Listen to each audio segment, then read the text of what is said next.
They say blood is thicker than water, but in my family, my daughter's blood is just cheap fuel for their golden boy's fake glory. $97,000.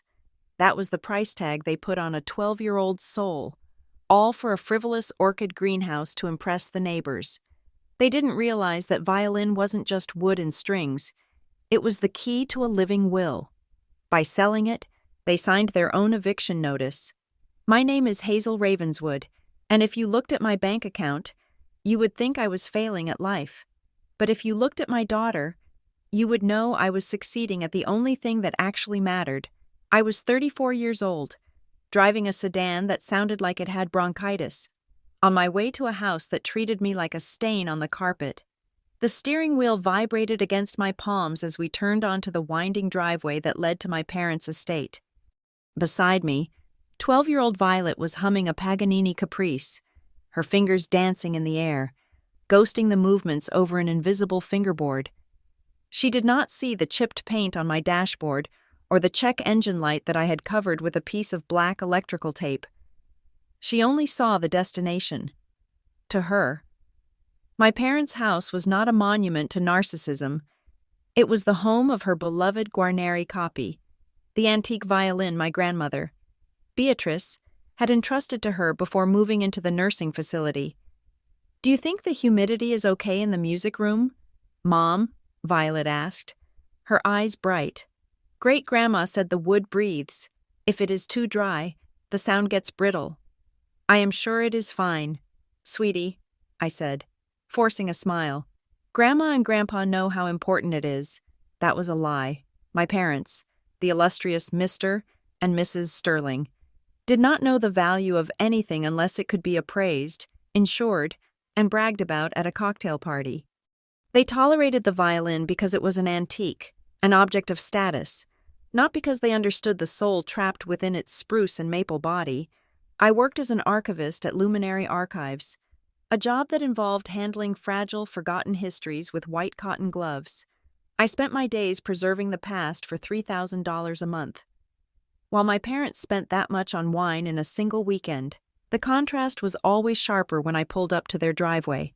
My car, with its rattling muffler and faded gray paint, looked like a beetle crawling across a pristine marble floor. As the house came into view, the first thing that hit me was the noise. Usually, the Sterling estate was a fortress of silence. The lawns were manicured to within an inch of their lives, and the hedges were trimmed into geometric shapes that defied nature.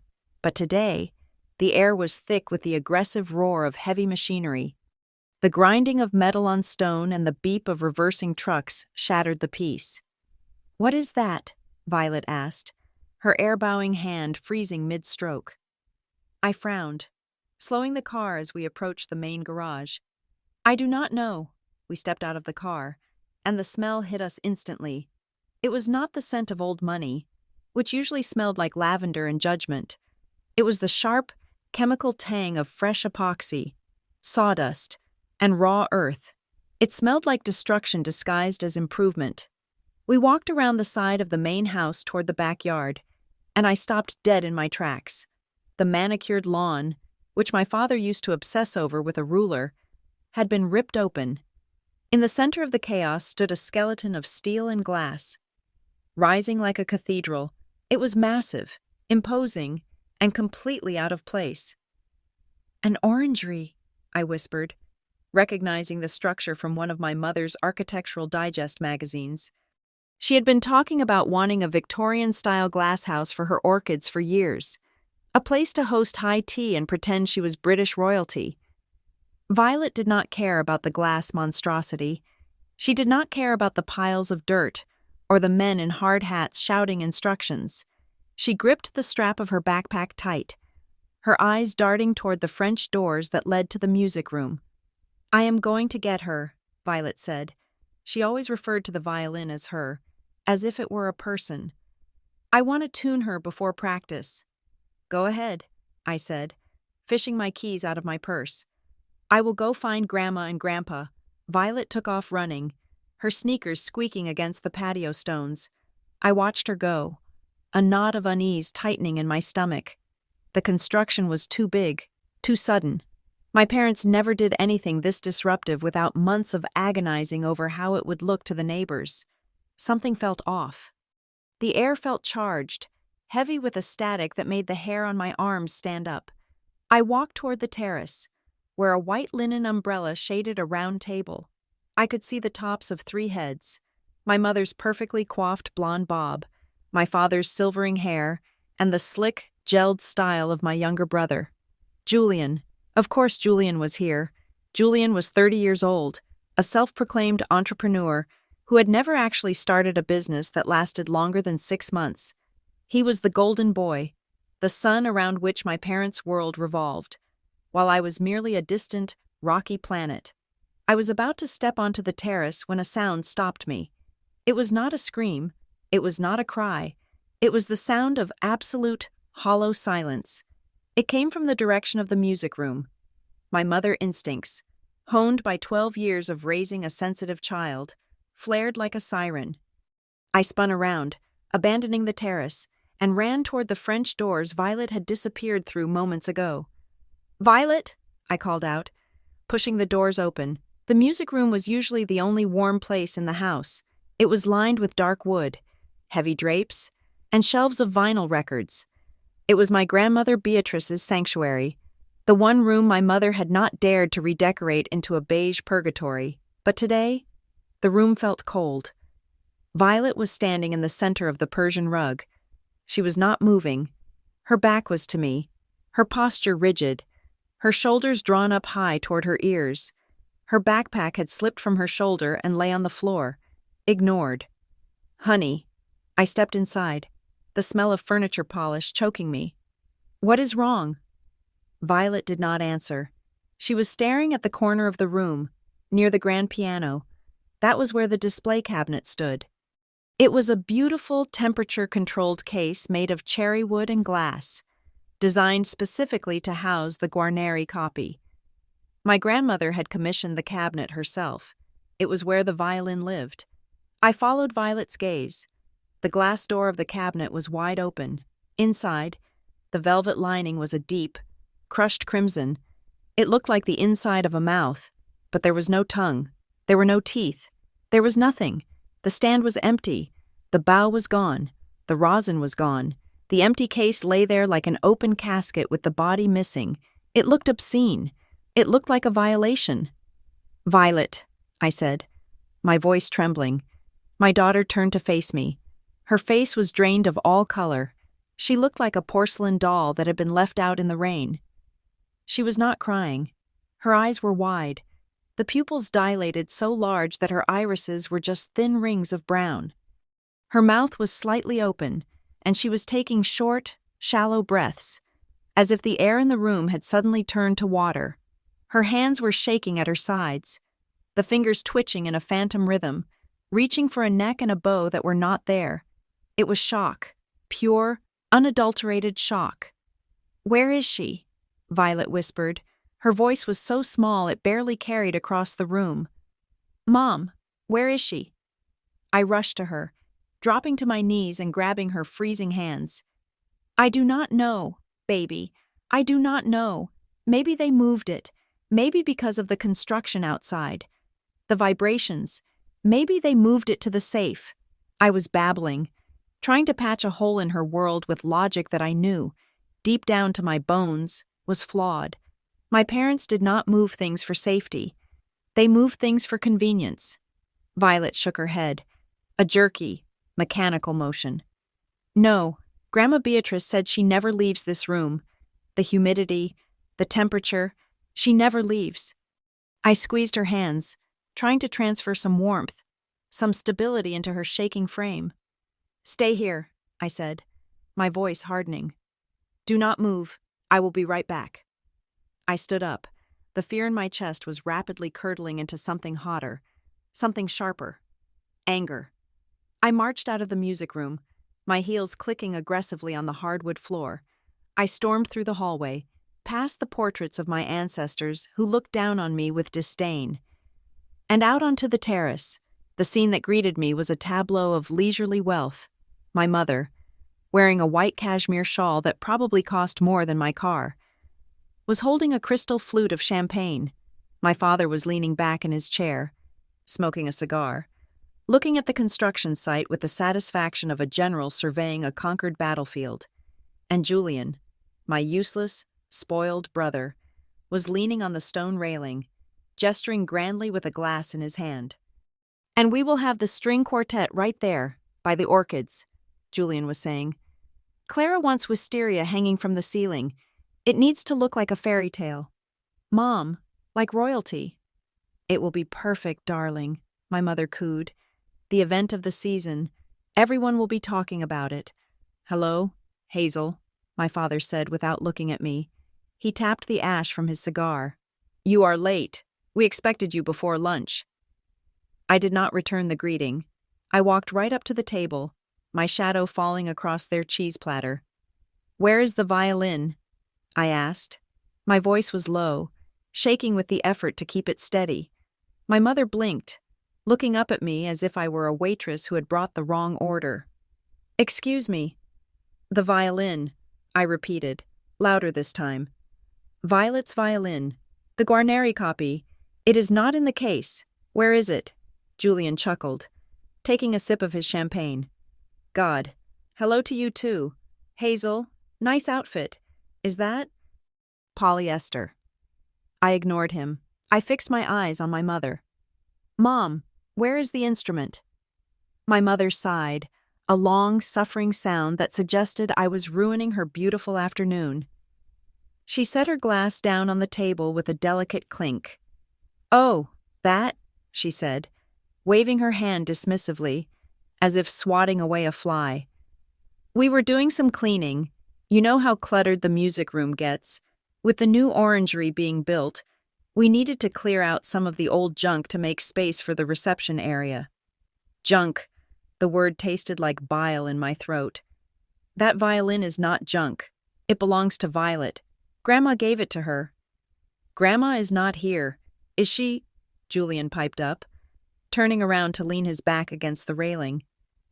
He looked at me with that smirk I had wanted to slap off his face since we were children. "Grandma is in the home. Dad is the power of attorney.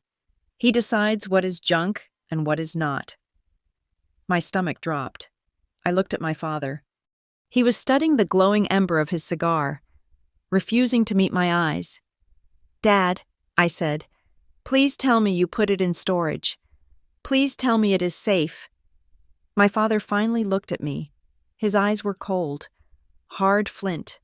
There was no warmth in them, no grandfatherly concern.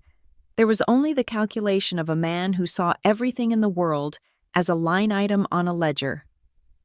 "It has been handled, Hazel," he said. "Handled." I stepped closer, my hands clenching into fists at my sides. "What does that mean?" "It means it was liquidated," he said flatly. The world seemed to tilt on its axis. "Liquidated, sold," he clarified, as if I were simple. "We found a buyer, a collector. He paid by wire transfer this morning." I felt the blood drain from my face. I could hear the roar of the construction machinery behind me, but it sounded distant, underwater. You sold it," I stammered. "You sold my daughter's violin." "It was just gathering dust," my mother interjected, picking up a cracker and inspecting it. "Violet hardly plays it when she is here. And let us be honest, Hazel, it is an ugly old thing. Scratched, worn. It does not fit the aesthetic we are going for with the renovations." "It is an antique," I screamed. The sound tore out of my throat, raw and jagged. "It is worth a fortune, and it is not yours." "It was in my house," my father said, his voice rising to match mine, authoritative and shutting down dissent. "Possession is 9/10 of the law. Hazel, and do not talk to me about worth. Do you know how much this orangery costs? Do you know how much Julian's wedding is going to cost?" "I do not care about Julian's wedding," I yelled. "I care about my daughter. That violin was her life. How much did you sell it for?" My father took a slow drag of his cigar. He exhaled a cloud of blue smoke that drifted into my face. $97,000, he said. The number hung in the air between us. $97,000. That was more money than I made in 3 years. It was enough to pay for Violet's conservatory tuition. It was enough to buy us a house where the roof did not leak. 97,000, I repeated, my voice hollow. A good price. My father nodded, looking satisfied with himself. For a piece of rotting wood. The guy was eager. Cash deal. No paperwork complications. You monster, I whispered. Watch your tone, my mother snapped, her eyes narrowing. We are doing this for the family. Julian needs a proper start in life. He is getting married. He needs assets. What does an 11-year-old need with a $100,000 fiddle? It is indulgent. It is ridiculous. She is 12, I said, tears of rage stinging my eyes. She is 12, and she has more talent in her little finger than Julian has in his entire body. Hey. Julian stepped forward, his face flushing pink. I am building an empire. Hazel, you wrap old newspapers for a living. Do not lecture me about talent. We used the money for the down payment on the construction, my father said, gesturing to the metal skeleton in the yard. And a little bonus for Julian, to celebrate the engagement. I looked at the glass house. I looked at the champagne. I looked at the smug satisfaction on my brother's face. They had traded my daughter's future for a greenhouse. They had traded her soul for a party venue. Where is it? I demanded. Who did you sell it to? I want the name. It is done, Hazel, my father said, turning back to the view. The buyer wanted anonymity. It is gone. Stop making a scene. You are embarrassing yourself. I stood there, trembling, the taste of betrayal bitter and metallic in my mouth. I thought of Violet inside, standing in the cold music room, staring at the empty case that looked like a corpse. They had not just stolen an instrument, they had stolen her voice, and they had done it for a glass box and a bottle of champagne. I looked at my parents, really looked at them, and I realized something that should have been obvious years ago. They were not just selfish, they were predators, and my daughter was nothing more to them than prey. You are being incredibly selfish, Hazel. The words left my mother's mouth with the ease of a practiced, rehearsed line, slipping past her lips before she even took another sip of her champagne. She looked at me not with guilt, but with disappointed exhaustion, as if my reaction to grand larceny was a breach of etiquette she had to endure. Selfish, I choked on the word. The air on the terrace felt suddenly thin, as if their collective ego was sucking up all the oxygen. I am selfish. You just confessed to stealing a $100,000 heirloom from your own granddaughter, and I am the selfish one. Lower your voice, my father snapped, cutting the air with his hand. The neighbors have ears. Even if you do not have sense, let them hear. I stepped closer to the table, my shadow casting a pall over their artisanal cheese board. Let them hear that the great Sterling family funds their renovations by pawning stolen property. It was not stolen, my mother said, her tone dripping with ice. It was reallocated. You have such a dramatic way of viewing the world. Hazel, it is probably why you are still single. You always have to be the victim. She set her glass down and smoothed the front of her white cashmere shawl. Look at the bigger picture for once in your life. Julian is getting married. He is bringing a wonderful girl into this family. Clara comes from a very prominent background. Her father is a senator. Do you understand what that means for us? For your father's connections, we need to present a certain image, this orangery. She gestured gracefully toward the steel monstrosity tearing up the lawn. Is going to be the centerpiece of the reception. It is an investment in the family's future. Violet's violin was just sitting there, doing nothing. It was a dead asset. Violet plays it every time she comes here, I argued, my hands shaking. It is her life. She is a prodigy. Mom, you know that. Her teacher says she has not seen talent like hers in 20 years. My mother waved a hand dismissively. Oh, please, every mother thinks her child is a genius. Violet is 12. She scratches away at those strings and makes a racket. She can play on anything. Go to a music store and rent one, or buy one of those electric ones made of plastic. They look much more modern. Anyway, she does not need an antique that costs more than a starter home just to play Twinkle Twinkle Little Star. The ignorance was so profound it almost stunned me into silence. But before I could respond, Julian pushed himself off the railing. He walked over to the table, picked up a grape, and popped it into his mouth, chewing with an arrogant slowness that made my skin crawl. "You know what your problem is, Hazel?" Julian asked, pointing a finger at me. "Jealousy, pure and simple." I stared at him. "Jealousy. Yeah, you cannot stand that Mom and Dad are finally doing something for me. You have always been the sour one, sitting in the corner with your nose in a book while I was out actually trying to make things happen. Now that I am about to marry into a senator's family, now that I am finally leveling up, you are trying to sabotage it. You are using Violet as a shield to hide the fact that you hate seeing me succeed." "Succeed?" I let out a harsh, incredulous laugh.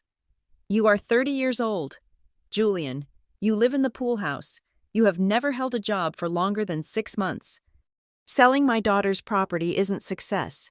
It is parasitism." Julian's face darkened. The charming facade slipped, revealing the petulant child beneath. "It was not her property. It was a family asset. Why should that expensive piece of wood sit in a dark room just so your kid can feel special twice a month? It is wasteful. It is stupid. That money can actually do something now." "It was Grandma's," I said, turning back to my father. "She gave it to Violet, explicitly. She told you. She told all of us. This is for Violet. Do you remember? Or did the cigar smoke rot your memory?" My father finally looked at me, his eyes hard and flat like river stones. He did not look like a man caught in a lie. He looked like a man who believed his own authority was the only truth that existed. "Your grandmother," he said slowly, enunciating every syllable, "is 85 years old. She is confused. She forgets what day of the week it is. Half the time she thinks I am her late husband. You cannot rely on the ramblings of a senile old woman to dictate financial decisions." "She is not senile," I shot back. "She is sharper than all of you combined. She moved to the facility because she needed physical care, not because her mind was gone." "That is your opinion," my father said, shrugging. "The law sees it differently. I have power of attorney. Hazel, do you know what that means? It means I decide what is best for her estate. I decide what gets sold and what gets kept. And I decided that having 100 grand sitting in a velvet case was negligent management." He took another drag of his cigar, blowing the smoke towards the ceiling of the porch. "Besides, we did not put it all into the orangery. We are not irresponsible." My mother smiled, a tight, conspiratorial smile that she usually reserved for gossip. "Show her, Julian." Julian's grin returned, wider and more predatory than before. He reached into the pocket of his designer jeans and pulled out a key fob. It was heavy, black, and bore a logo that even I, with my limited knowledge of luxury cars, recognized immediately. "Come on," Julian said, nodding toward the driveway on the other side of the house. "You have to see the paint job. It is called Midnight Sapphire. It looks black until the light hits it." I felt the blood drain from my extremities. "You bought a car." "A deposit," Julian corrected, tossing the key fob in the air and catching it. "A very substantial deposit on a brand new convertible. Clara loves it. We are going to drive away in it after the reception. It is part of the image. Hazel, you cannot marry a senator's daughter and drive away in a Toyota. You used the money from Violet's violin to buy a sports car." My voice was barely a whisper. The level of depravity was suffocating. They had stripped my daughter of her heritage, her tool, her voice, to buy a toy for a grown man who had never earned $1 in his life. "It is a wedding gift," my mother said defensively. "Don't look at us like that. We have given you plenty over the years. We paid for your college. Didn't we?" "I paid my own loans," I screamed, finally losing the battle for composure. I worked 3 jobs. You gave me $500 for books freshman year and never let me forget it. See? Julian sneered. Ungrateful, always counting pennies, always keeping score. My hands were shaking so hard, I had to clench them into fists to stop the trembling. I looked at the 3 of them, my family. They sat there in their expensive clothes, drinking their expensive wine, surrounded by the noise of their expensive renovation. All paid for by the theft of a child's dream. They looked at me not as a daughter or a sister, but as an intruder who was ruining the vibe of their afternoon. I am going to the police, I said. The words came out cold and hard.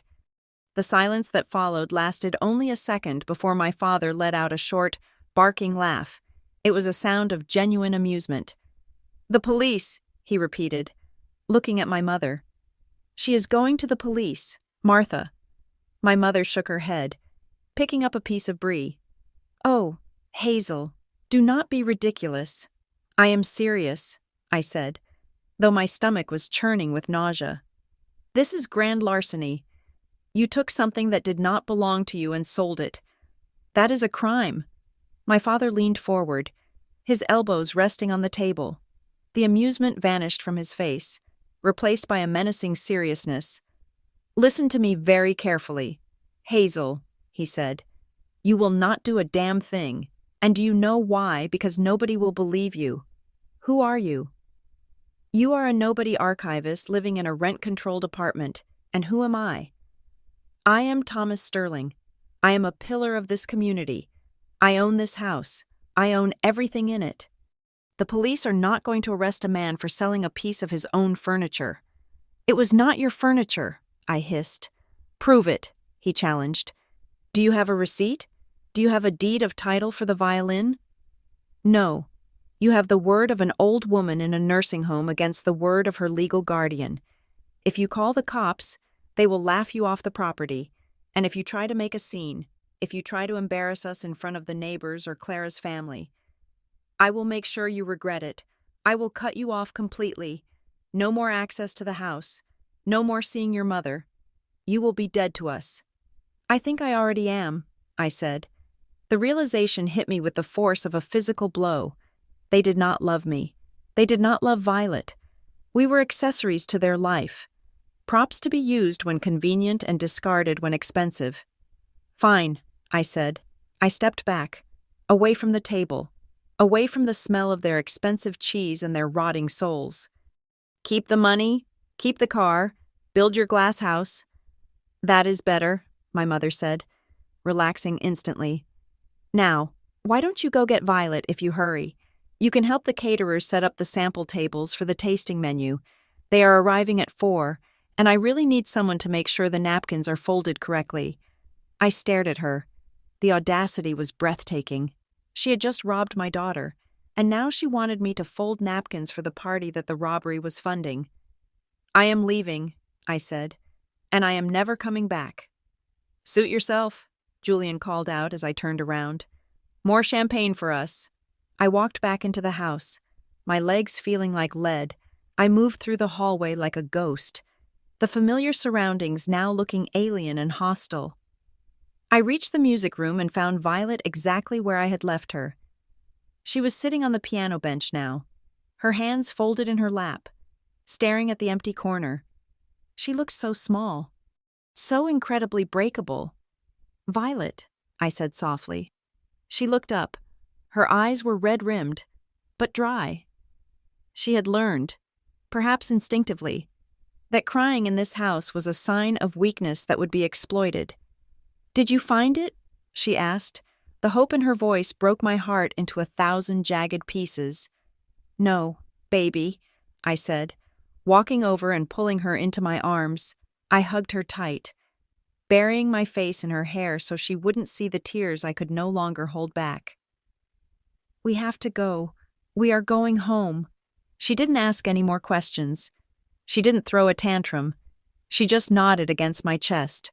Her little body stiff and unyielding, she picked up her backpack, leaving the empty case behind. We walked out of the house, past the portraits, past the construction, past the terrace where my family was laughing at something Julian had said. We got into my beat-up car. I turned the key, and the engine coughed to life, a stark contrast to the smooth purr of the phantom sports car Julian was bragging about. I drove down the driveway, my hands gripping the wheel so hard my knuckles turned white. I wanted to scream. I wanted to turn the car around and drive it straight into their new orangery. But I kept driving. I had to keep driving for Violet. We were 10 minutes down the road, the estate fading into the rearview mirror. When Violet finally spoke, "Mom." "Yes, honey." I kept my eyes on the road, blinking away the blur of tears. Why do they hate me? The question hung in the air, small and terrified. It wasn't angry, it was genuinely confused. She asked it with the same tone she might ask why the sky was blue. I pulled the car over to the side of the road. I couldn't drive. I couldn't breathe. I put the car in park and turned to face my daughter. "Oh, Violet," I said, reaching for her hand. "They do not hate you. They are broken people. They only love themselves. It has nothing to do with you. You are perfect. You are talented. You are good." "They sold her," Violet whispered, looking down at her hands, the hands that had spent thousands of hours learning to coax beauty out of wood and string. "They sold her like she was garbage." "I know," I said, my voice hardening. "I know they did." I looked at my daughter, really looked at her. I saw the pain etched into her young face, a pain that no 12-year-old should ever have to carry. And in that moment, the sadness inside me evaporated. It was replaced by something cold, something ancient. My father was right about one thing. I was a nobody archivist. I didn't have money. I didn't have power. I didn't have connections. But I had something they didn't. I had the truth. And I had the blood of a woman who had survived wars and loss and betrayal. A woman they had underestimated because she was old and quiet. I wasn't going to call the police. My father was right. The police were a blunt instrument, and this situation required a scalpel. I was going to destroy them. I was going to take apart their perfect, shiny life piece by piece, brick by brick, until there was nothing left but the truth they had tried to bury. "Violet," I said, squeezing her hand until she looked at me. "Listen to me. We are going to get her back." "How?" she asked, her voice trembling. "Grandpa said—" "I do not care what Grandpa said," I interrupted. "I promise you, on my life, I will get your violin back, and I will make sure they never, ever hurt you again." I put the car back in gear and pulled onto the road. I wasn't driving away from the fight. I was driving toward the war room. I was going to see Grandma Beatrice, and God help the Sterling family, because they had just declared war on the wrong generation of women. The drive to the Gilded Oak was a blur of gray highway and churning anxiety. I had dropped Violet off at her best friend's house, needing to shield her from the conversation I was about to have. My daughter had been quiet all morning. A silence that felt heavier than any scream. She had not touched her practice bow. She had not hummed. She was mourning. And every mile I put between myself and the city felt like I was running away from the scene of a crime I had failed to prevent. The Gilded Oak was not a nursing home in the traditional sense. It was a senior living community, a euphemism that cost $6,000 a month. It looked more like a country club than a medical facility. The grounds were manicured with the same obsessive precision as my parents' estate. But here, the perfection felt sterile, like a plastic wrapper kept on a couch to prevent dust. I walked through the automatic sliding doors, the blast of climate-controlled air hitting me with the scent of lemon verbena and expensive floor wax. It was the smell of money trying to mask the scent of mortality. I signed in at the front desk, my hand shaking so badly I could barely form the letters of my own name. The receptionist, a young woman with a smile that looked painted on, told me that Beatrice was in the library. My grandmother, Beatrice Sterling, was 85 years old. According to my father, she was a confused, frail relic who could barely remember her own breakfast. According to my father, she was a liability that needed managing. As I walked into the library, I saw the truth. Beatrice was sitting in a high-backed leather armchair by the window. The afternoon light caught the silver in her hair, which was pulled back in a severe, elegant bun. She was not staring blankly at a television. She was not slumped over. She was reading a hardcover copy of a biography on Catherine the Great, and she was taking notes in a small leather journal with a fountain pen. She looked up as I approached. Her eyes, the same pale, piercing blue as mine, locked onto my face. There was no cloudiness there, no hesitation. She capped her pen with a decisive click and set the book down. "You look like you are carrying the weight of the world in a paper sack." "Hazel," she said. Her voice was strong, lacking the tremor that often comes with age. "Sit down. You are blocking my light."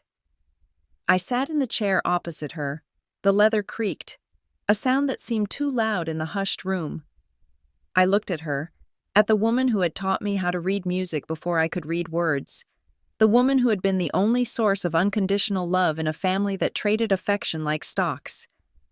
I did not know how to tell her. I felt like a child again, terrified that I had broken something precious, even though I was not the one who had done the breaking. "Grandma," I started, my voice cracking. "I have to tell you something. It is bad." Beatrice studied me for a long moment. She reached out and adjusted the silk scarf around her neck. "Is it Violet? Is she hurt?" "No," I said quickly.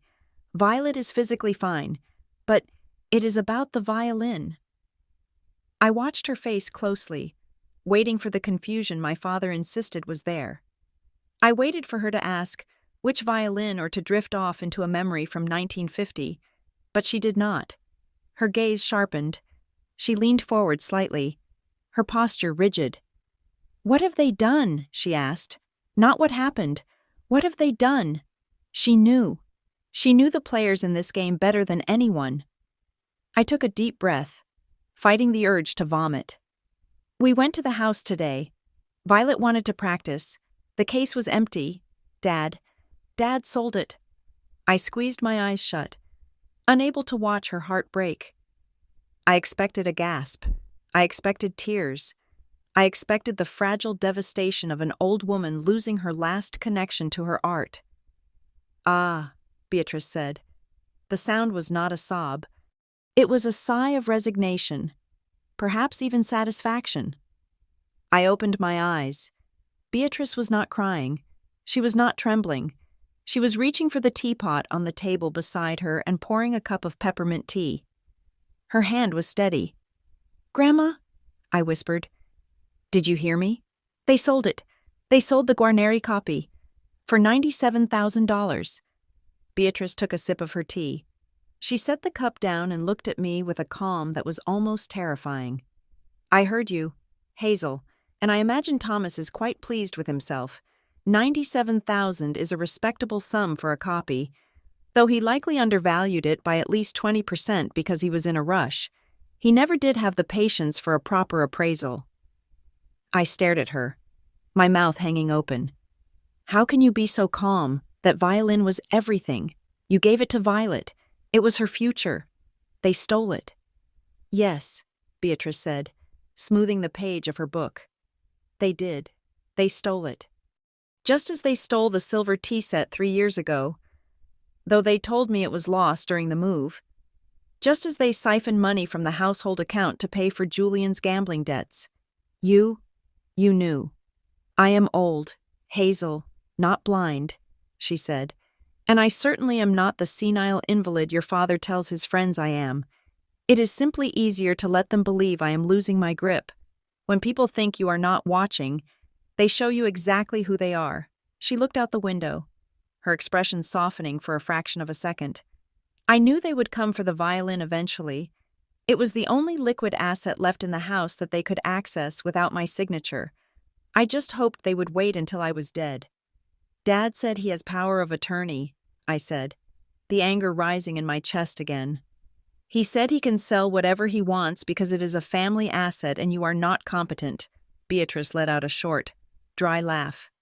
It sounded like dry leaves skittering across pavement. "Thomas thinks power of attorney is a crown.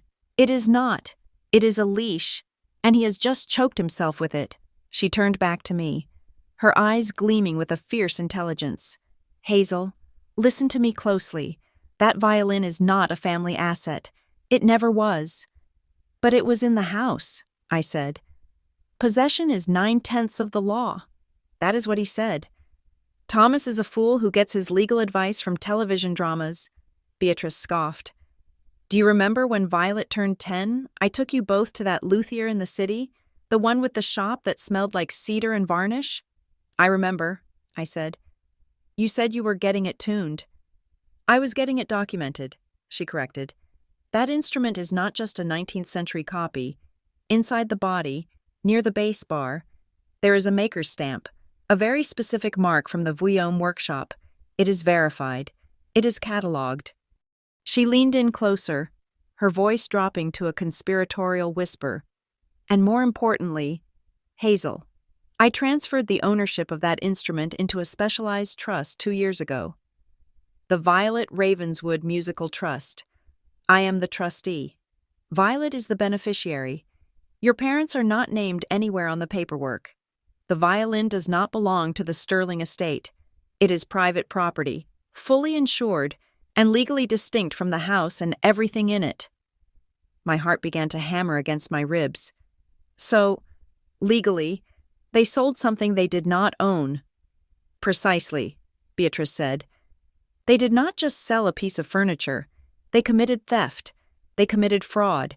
And since the value is well over the threshold, and they likely wired the money across state lines or used the banking system, they have opened themselves up to federal scrutiny. I sat back, stunned. The weight I had been carrying shifted, transforming from grief into something sharper, hope. Why didn't you tell them? I asked. Why didn't you tell Dad it was in a trust? Because if I told him, he would have found a way to wheedle it out, she said. He would have guilted me, or gaslit me, or forged my signature, by keeping it secret. I ensured that if he ever touched it, the trap would snap shut. She took another sip of tea. Now, tell me, what did they spend the money on? Thomas is too vain to pay off debts quietly. He must have bought something loud. An orangery, I said, the word tasting bitter. They are building a massive glass orangery in the backyard for Julian's engagement party. Beatrice raised an eyebrow. An orangery in that climate, with what heating budget? She shook her head. And let me guess, Julian has a new toy as well. A deposit on a sports car, I confirmed. A convertible, Beatrice sighed, but there was no pity in it. It was the weary acceptance of a historian watching an empire collapse due to its own decadence. They always loved building shiny things on borrowed foundations, she murmured. They think wealth is about display. They never understood that true wealth is about security, about legacy. She reached into her purse, which was hanging on the arm of her chair. She pulled out a small, leather card holder and extracted a thick, cream-colored business card. She slid it across the table to me. I looked at the name embossed in black ink, Arthur Blackwood, attorney at law. Arthur, I asked, looking up. I thought Arthur retired years ago. Mom said he moved to Florida and was playing golf until he died. Your mother says a lot of things, Beatrice said dryly. Arthur is very much alive, very much active, and currently operates out of a quiet office downtown. He handles the trust. He handles my real affairs, the ones your father does not know about. I picked up the card. It felt heavy, substantial. Go to him, Beatrice commanded. Call him as soon as you leave here. Tell him the violin has been removed from the premises. Tell him about the orangery. Tell him about the car. And then what? I asked. Do we call the police? Do we go back to the house and stop the construction? No, Beatrice said firmly.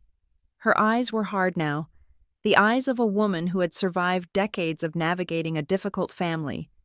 We do absolutely nothing. Nothing.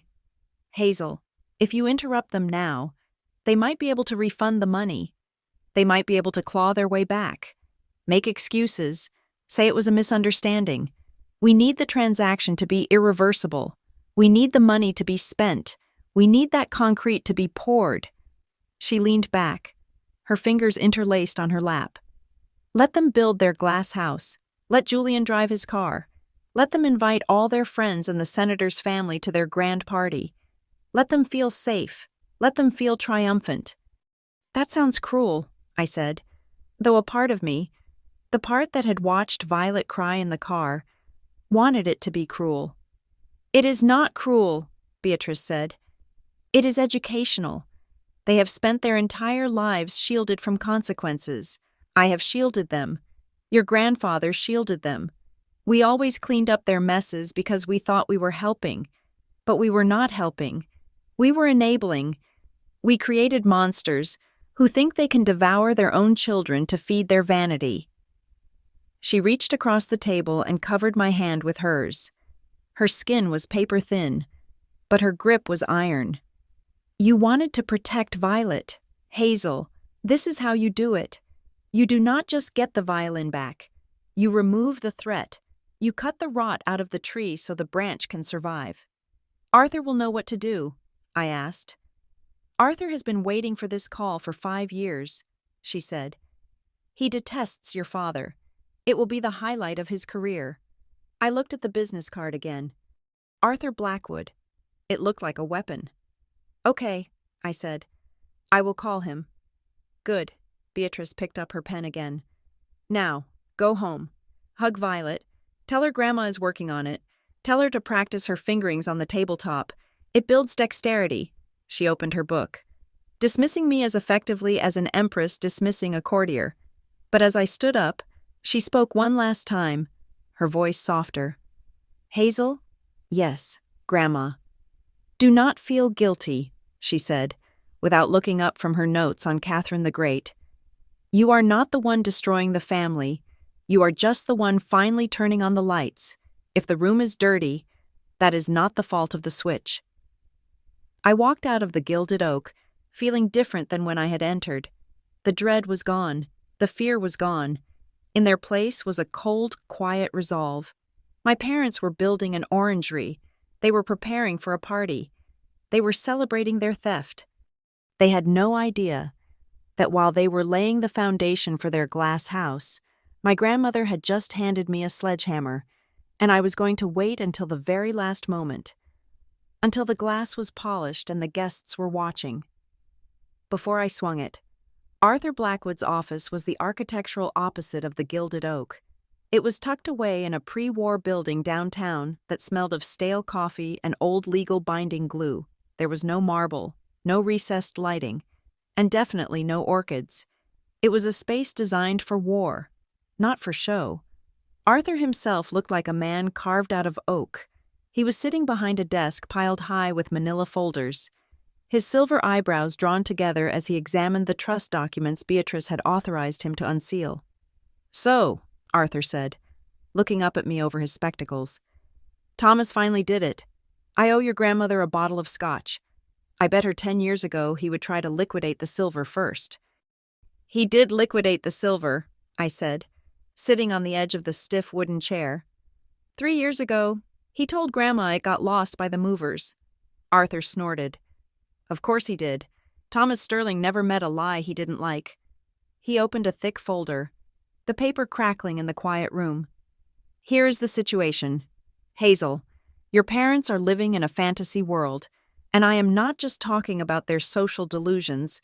I am talking about their legal reality." He tapped a document with a thick finger. "They do not own that estate. They never have." I blinked, trying to process this. "What do you mean, they have lived there for 30 years? They pay the taxes."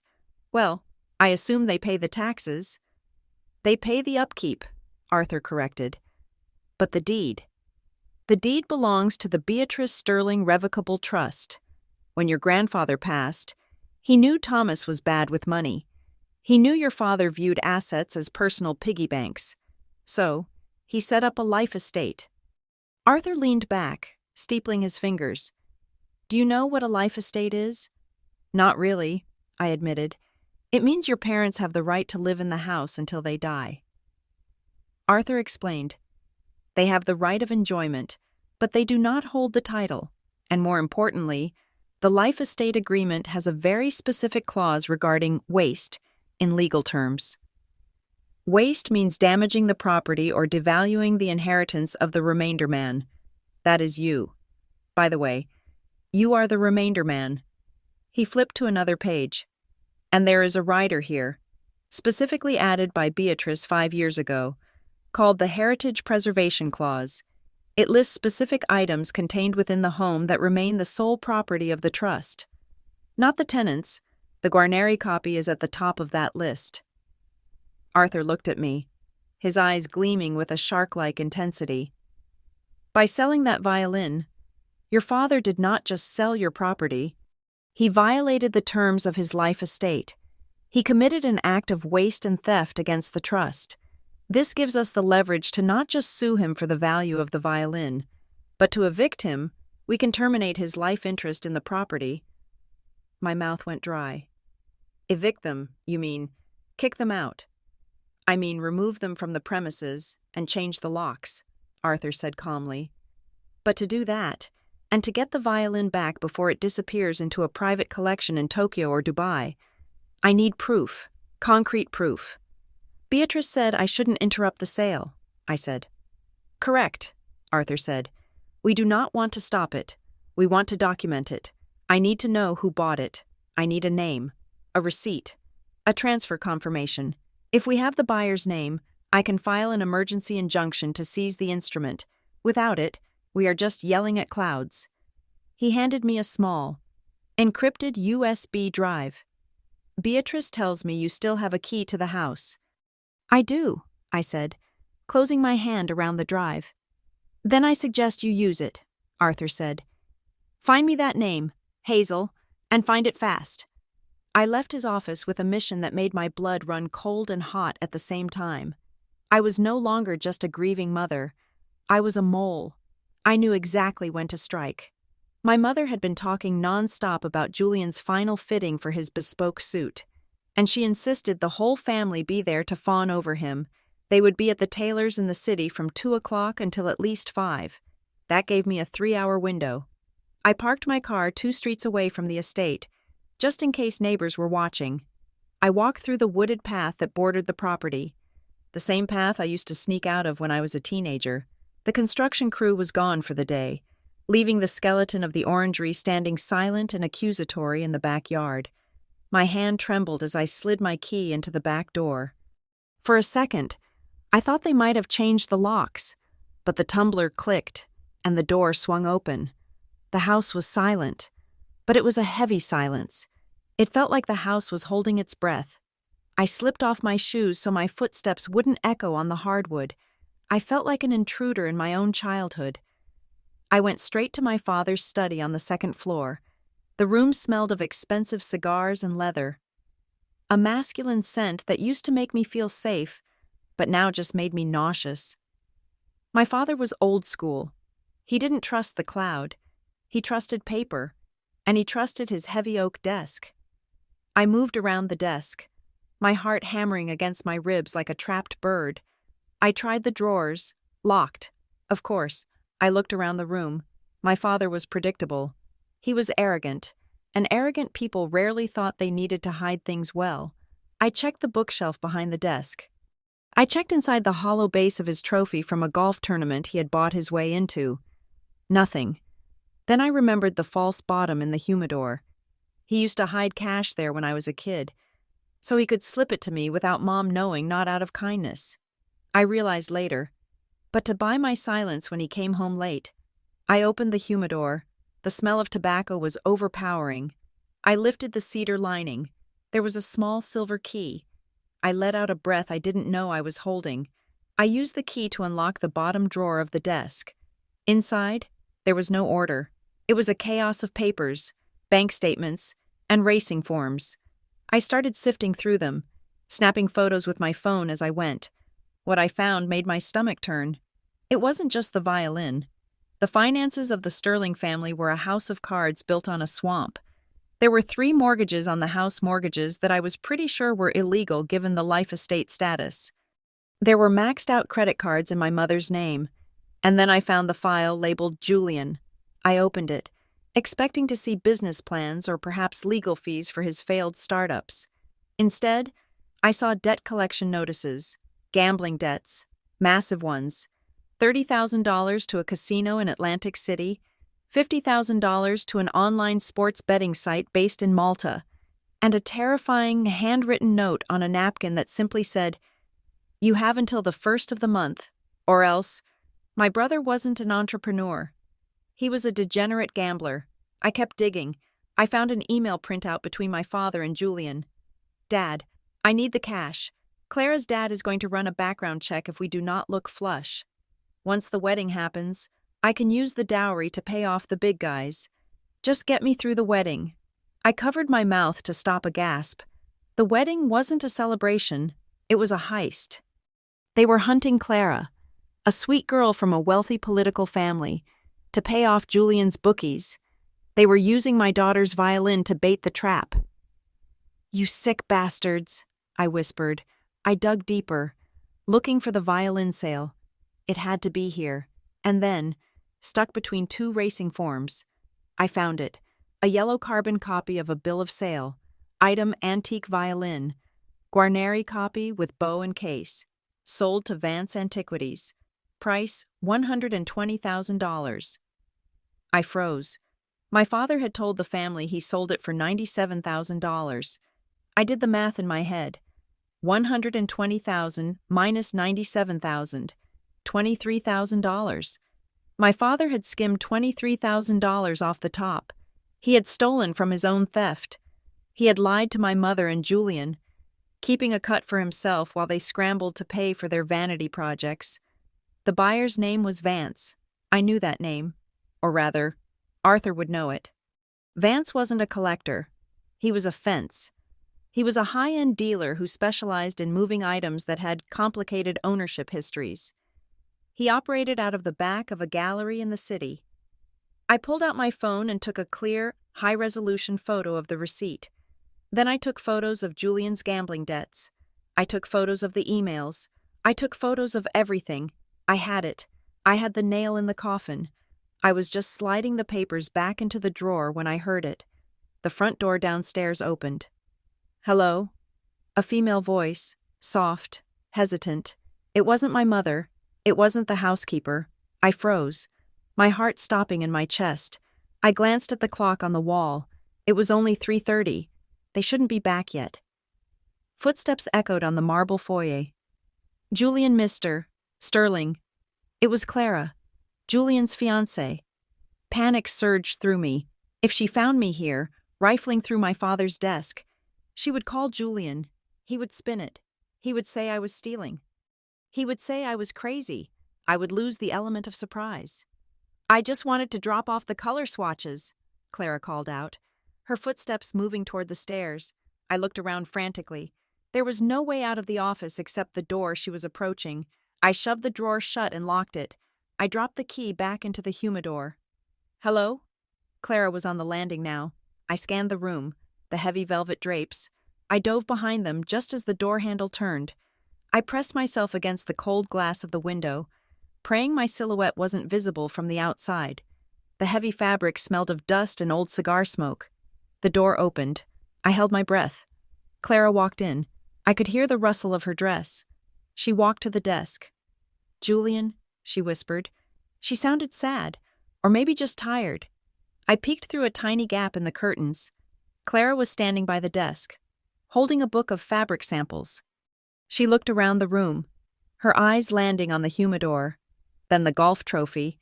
She looked like a girl trying to understand the man she was marrying by studying his father. She placed the sample book on the desk. She was going to leave. I was safe. But then, a thought struck me. A dangerous, impulsive thought.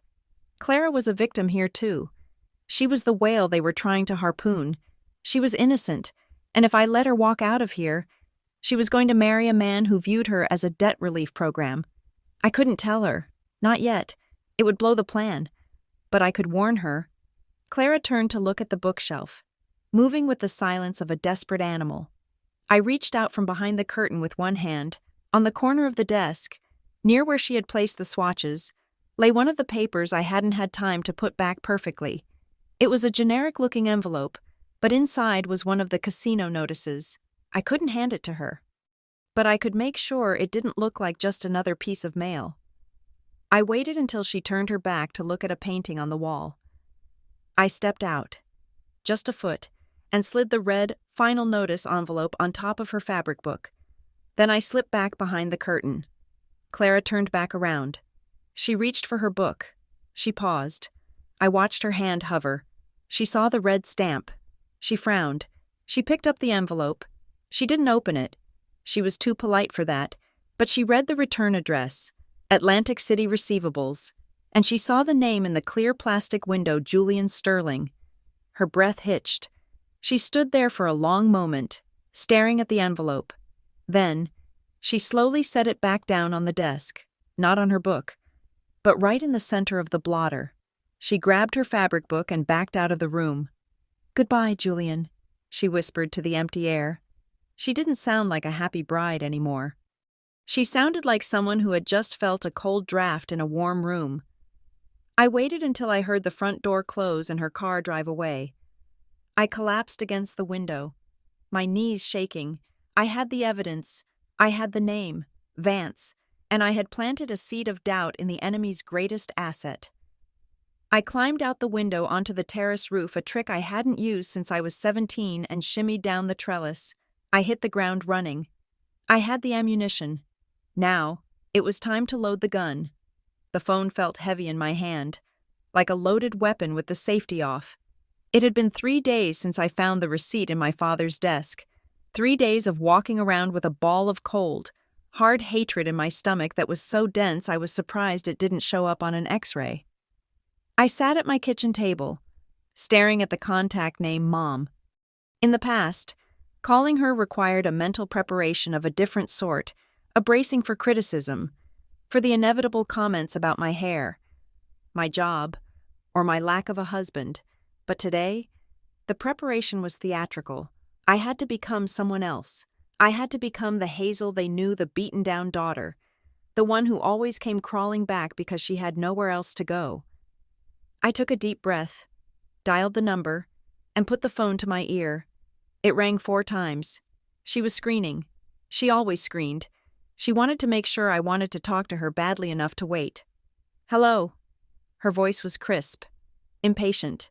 I could hear the background noise of a hairdryer. She was likely at the salon, preparing for the engagement party that was now only 48 hours away.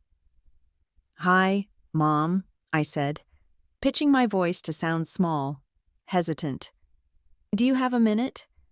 "I am getting my roots done, Hazel," she sighed. "But I suppose I can spare a moment." "What is it? Are you calling to yell at me again about that old fiddle?" The urge to scream that it was a documented historical artifact worth more than her soul clawed at my throat. I swallowed it down. "No," I said.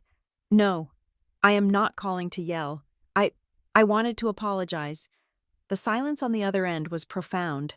The hairdryer stopped. "Apologize," she repeated, testing the word like it was a grape she suspected might be sour.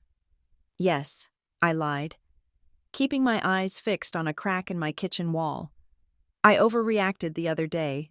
I was just shocked. You were right. Violet is young. She does not need an instrument that valuable. It was selfish of me to make a scene when Julian is trying to build his future." I waited. This was the key moment. If I pushed too hard, she would suspect something. Narcissists are paranoid creatures. They expect attacks.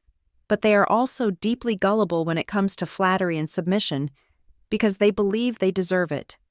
"Well," my mother said, her voice softening into a tone of smug vindication, "I must say, I am relieved to hear you say that. Your father was very upset. Hazel, he felt you were being incredibly unsupportive." "I know," I said. "I'm sorry. I want to be part of the family. I want to come to the party. I want Violet to be there." "Of course," she said. "We are family. We forgive." It was disgusting. The benevolence of the tyrant. "So, we can come?" I asked. "Saturday." Yes, she said dismissively. "But actually, Hazel, since you are calling, We have a bit of a situation. A situation. The catering staff, she said, lowering her voice as if sharing a state secret. They are charging an absolute fortune for servers. Highway robbery, really. And with the cost of the orchid arrangements going over budget because Julian simply had to have the rare purple ones, we are trying to trim the fat a little. My stomach tightened. I knew where this was going. Okay, I said cautiously. We were thinking, she continued, since you want to help, and since you want to make it up to your brother, maybe you could help manage the floor.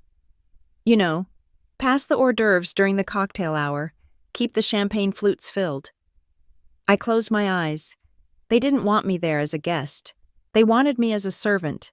They wanted their daughter, the archivist with a master's degree, to serve pigs in blankets to their wealthy friends. It was a power move. It was a way to remind me of my place in the hierarchy somewhere below the orchids and just above the hired help. You want me to serve food? I asked. Oh, do not be so dramatic, she snapped. It is just helping out. Family helps family, unless you think you are too good for it. There it was, the trap. If I refused, I was the snob. I was the bad daughter. No, I said, forcing the words through gritted teeth. I am not too good for it. I will do it. Wonderful, she chirped. Chica. Wear black and white, nothing flashy. We want the staff to blend in. And bring Violet. Of course, she can sit at the children's table with Ben and Olivia. Though tell her not to bring that rental violin of hers. We do not want any screeching noise ruining the ambiance. I will tell her, I said. See you Saturday. I hung up and immediately went to the sink to splash cold water on my face. My hands were shaking, not from fear, but from a rage so pure it felt like adrenaline. Wear black and white. Blend in. Okay, I whispered to the empty room. I will blend in. I will blend in right until I burn it all down. That afternoon, I picked Violet up from school and took her to the music shop, not the high-end luthier where Beatrice used to take us, but a strip mall store that sold guitars and drum kits. We rented a student cello for $40 a month. It was plywood, sprayed with a shiny orange varnish that looked like cheap candy. When we got home, Violet took it out of the case. She didn't say anything. She just tuned it, her brow furrowed in concentration. When she drew the bow across the strings, the sound was thin and nasal. It lacked the rich, chocolatey depth of the Guarneri. It sounded like a toy. Violet flinched at the sound. She stopped, lowered the bow, and looked at me. It sounds like it has a cold, she said softly. I know, baby, I said, sitting on the floor next to her. I know it is not the same. I cannot play the Bach suites on this, she said, her voice trembling. The G string buzzes. The bridge is too flat. You can play anything, I told her fiercely, because the music is in your hands, not in the box. This is just temporary, just for a few days. Are we getting her back? She asked, looking at me with those wide, trusting eyes. Really? Yes, I said. Grandma Beatrice and I are working on it, but we have to be patient. We have to pretend everything is normal for a little while longer. Can you do that? Can you be brave? Violet nodded slowly. She put the cheap violin back under her chin and started playing a scale. It wasn't perfect, but her fingers moved with a grace that transcended the terrible instrument. Watching her, I realized that my parents were wrong. They thought taking the violin would crush her. But talent isn't an object you can sell. It is a fire, and right now, Violet was just keeping the pilot light on. While Violet practiced, my phone buzzed in my pocket. It was a text from Arthur Blackwood. Update the buyer. Mr. Vance is currently being detained by the Interstate Commerce Authorities on an unrelated matter regarding imported ivory. However, I have managed to secure a conversation with the detective in charge. We have provided the serial numbers. The violin is currently in an evidence locker at the precinct. It is safe. It is not going to Dubai. I let out a breath that rattled my ribs. Safe. It was safe. A second text followed. I have drafted the injunctions. The police are aware of the fraudulent sale. We are coordinating the timing as discussed. Do not deviate from the plan. Saturday is the execution date. I texted back, I am ready. Beatrice was moving too. I had visited her briefly the night before. She was packing. Not packing to move to another facility, but packing to go home. She had arranged for a private ambulance to transport her, not because she needed it, but because it was the perfect cover. She would arrive right as the party was peaking. The Trojan horse was 85 years old and wearing pearls. My phone buzzed again. This time, it wasn't Arthur. It was Julian. He had sent a picture. It was a close-up of a steering wheel. The leather black and supple. The logo in the center gleaming silver. Through the windshield, I could see the blurry outline of the new orangery in the background. Check it out. Sis, the text read, she purrs like a kitten. 0 to 60 in 3.5 seconds. Maybe if you're nice, I'll let you sit in it on Saturday. Clara loves it. I stared at the screen. The arrogance was breathtaking. He was texting the sister he had robbed, bragging about the car he bought with the proceeds, while sitting in front of the house he didn't own. I typed out a reply. I wanted to scream at him. I wanted to tell him that Clara knew. I wanted to tell him that the car was about to be towed and he was about to be wearing handcuffs. But I didn't. I stuck to the script. Wow.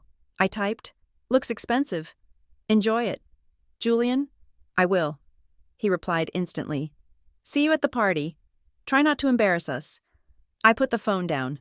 The next 48 hours passed in a surreal haze. I went to work. I filed papers. I ate dinner. I helped Violet with her homework. But underneath the mundane routine, I was vibrating. I felt like an actor standing in the wings, listening to the audience settle, waiting for the curtain to rise on the final act of a tragedy. I found myself looking at things differently.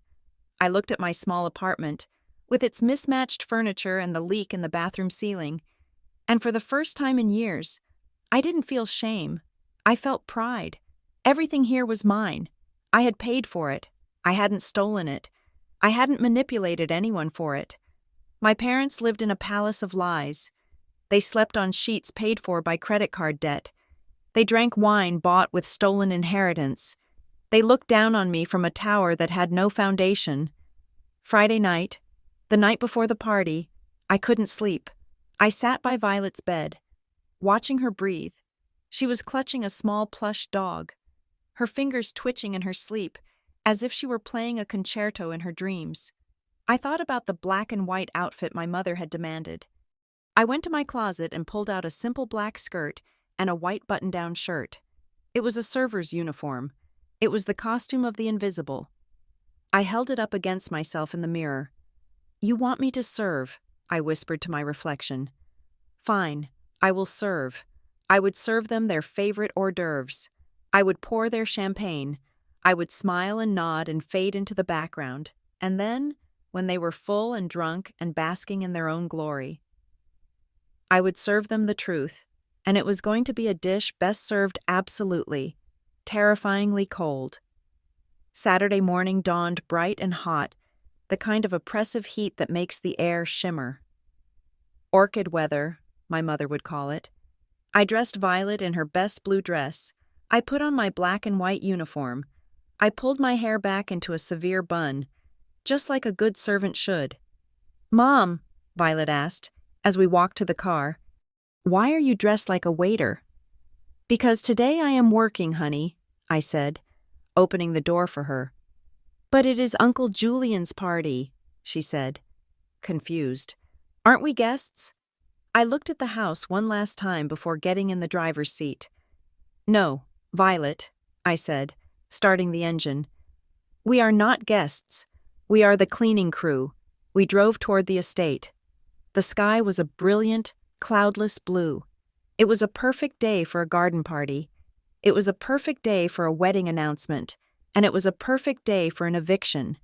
The hours leading up to the party felt like the countdown on a bomb that only I could hear ticking, while my mother was frantically directing florists to adjust the angle of hydrangeas by 2 degrees. A much more volatile operation was unfolding across the city. Arthur Blackwood had been right. Vance, the dealer my father had sold the violin to, was not a collector who wanted to admire the craftsmanship in a private study. He was a broker for the black market. The detective Arthur was working with had tracked Vance's movements. He had booked a cargo container on a freighter bound for Hong Kong. Scheduled to depart in 48 hours, the manifest listed antique furniture reproductions, but the thermal scans and a well-placed informant told a different story. I was in the kitchen, polishing silver trays that hadn't been used since my christening. When my phone buzzed in my apron pocket, I checked it surreptitiously. Shielding the screen from the caterers who were bustling around me, it was a text from Arthur. No words, just a photo.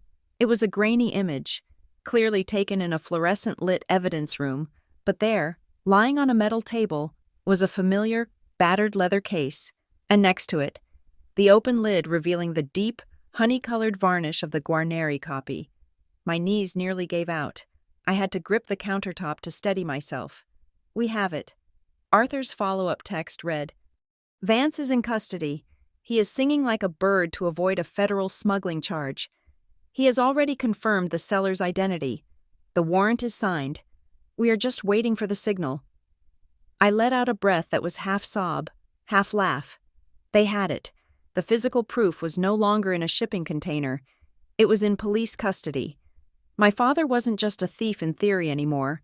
He was a thief on record, but the most terrifying part was the silence. My parents didn't know. Vance had been picked up in a quiet raid at the docks at 4 a.m. His phone had been seized. He hadn't been able to warn his clients. My father was walking around the house right now, adjusting his tie, completely unaware that the man he thought had solved his financial problems was currently writing a statement that would end his life as he knew it. I slipped my phone back into my pocket and picked up a tray of smoked salmon blinis. Hazel. My mother's voice cut through the air like a whip. Stop daydreaming. The guests will be arriving in 20 minutes. Make sure the champagne flutes are perfectly aligned on the entry table. And for heaven's sake, fix your hair.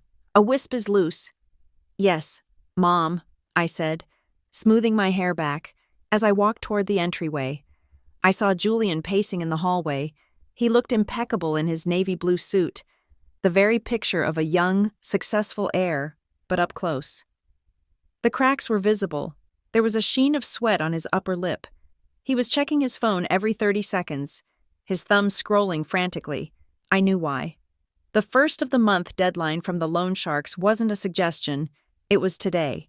He looked up and saw me. Hey, he hissed, grabbing my arm as I tried to pass. Did you see Clara? Is she here yet? I have not seen her, I said, pulling my arm away. Why trouble in paradise? No, he snapped, too quickly. Everything is fine. She has been weird the last couple of days, quiet. She didn't reply to my text about the car. Maybe she is just nervous, I said, keeping my face blank. It is a big day. Yeah, he muttered, wiping his forehead. Look, Hazel, if anyone asks about the renovation costs today, Clara's dad or anyone, just say we did well in the market last quarter. Okay, keep it vague. Why would they ask me? I asked innocently. I am just the help. He glared at me. Just do it. Do not mess this up for me. I need this wedding deposit to clear next week. Or, he stopped himself. Or what? I pressed. Nothing, he said, straightening his tie. Just be a good sister for once. He walked away, heading toward the bar to get a pre-party drink. I watched him go. He was counting on the wedding gifts, the cash envelopes, the dowry from Clara's family to pay off the sharks. He was literally banking on this party. I was about to head back to the kitchen when I felt a tap on my shoulder. I turned around. It was Clara. She looked beautiful in a pale lavender dress, but her face was pale, and her eyes were shadowed. She wasn't glowing. She looked like someone who hadn't slept in 3 days. Hazel, she whispered, can I talk to you privately? I glanced around. The caterers were busy. My parents were upstairs. Come in here, I said, pulling her into the small coat closet under the stairs. It smelled of cedar and my mother's expensive perfumes. Clara stood amidst the winter coats. twisting her engagement ring, a ring I now knew was likely bought on credit. "I found something," she said, her voice trembling. "In Julian's office the other day, an envelope." My heart skipped a beat. The seed had sprouted. "An envelope?" I asked. "From a casino," she said. "A collection notice. It said, final notice. And the amount? Hazel, it was huge." She looked up at me, her eyes pleading for me to tell her it was a mistake, a prank, anything but the truth. "I asked him about it," she continued. "He said it was spam. He said it was a phishing scam and he threw it away. But he has been so jumpy. And this car, this renovation. Hazel, where did the money come from? Julian told me his investments paid off, but my dad looked into his fund, and he said it has been stagnant for a year." I looked at this girl. She was young, barely 24. She was rich. Yes, but she wasn't malicious. She was just in love with a mirage. I couldn't tell her everything. Not yet. If she ran now, the party would be canceled. My parents would spin a story. They would blame her. They would survive. We needed them all in one room when the hammer dropped. "Clara," I said carefully, choosing my words like I was disarming a mine. "I cannot tell you about Julian's investments. I am not privy to them. But you are his sister," she said.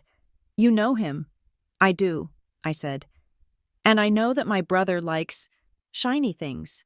He likes to look successful." I stepped closer to her. "If you are worried about the money for the renovation, maybe you should ask him specifically where the liquidity came from. Ask him about the family assets he liquidated." "Family assets," she frowned. "Just ask him," I said. "Ask him what he sold to pay for the orangery. Watch his face when he answers." Clara stared at me. The realization was dawning behind her eyes. She was putting the pieces together, the gambling notice, the sudden cash infusion, the evasiveness. He didn't sell stocks. Did he?" she whispered. "I have to get back to work," I said, opening the closet door. "My mother will kill me if the champagne isn't ready, but Clara, trust your gut. It is smarter than you think." I left her in the closet.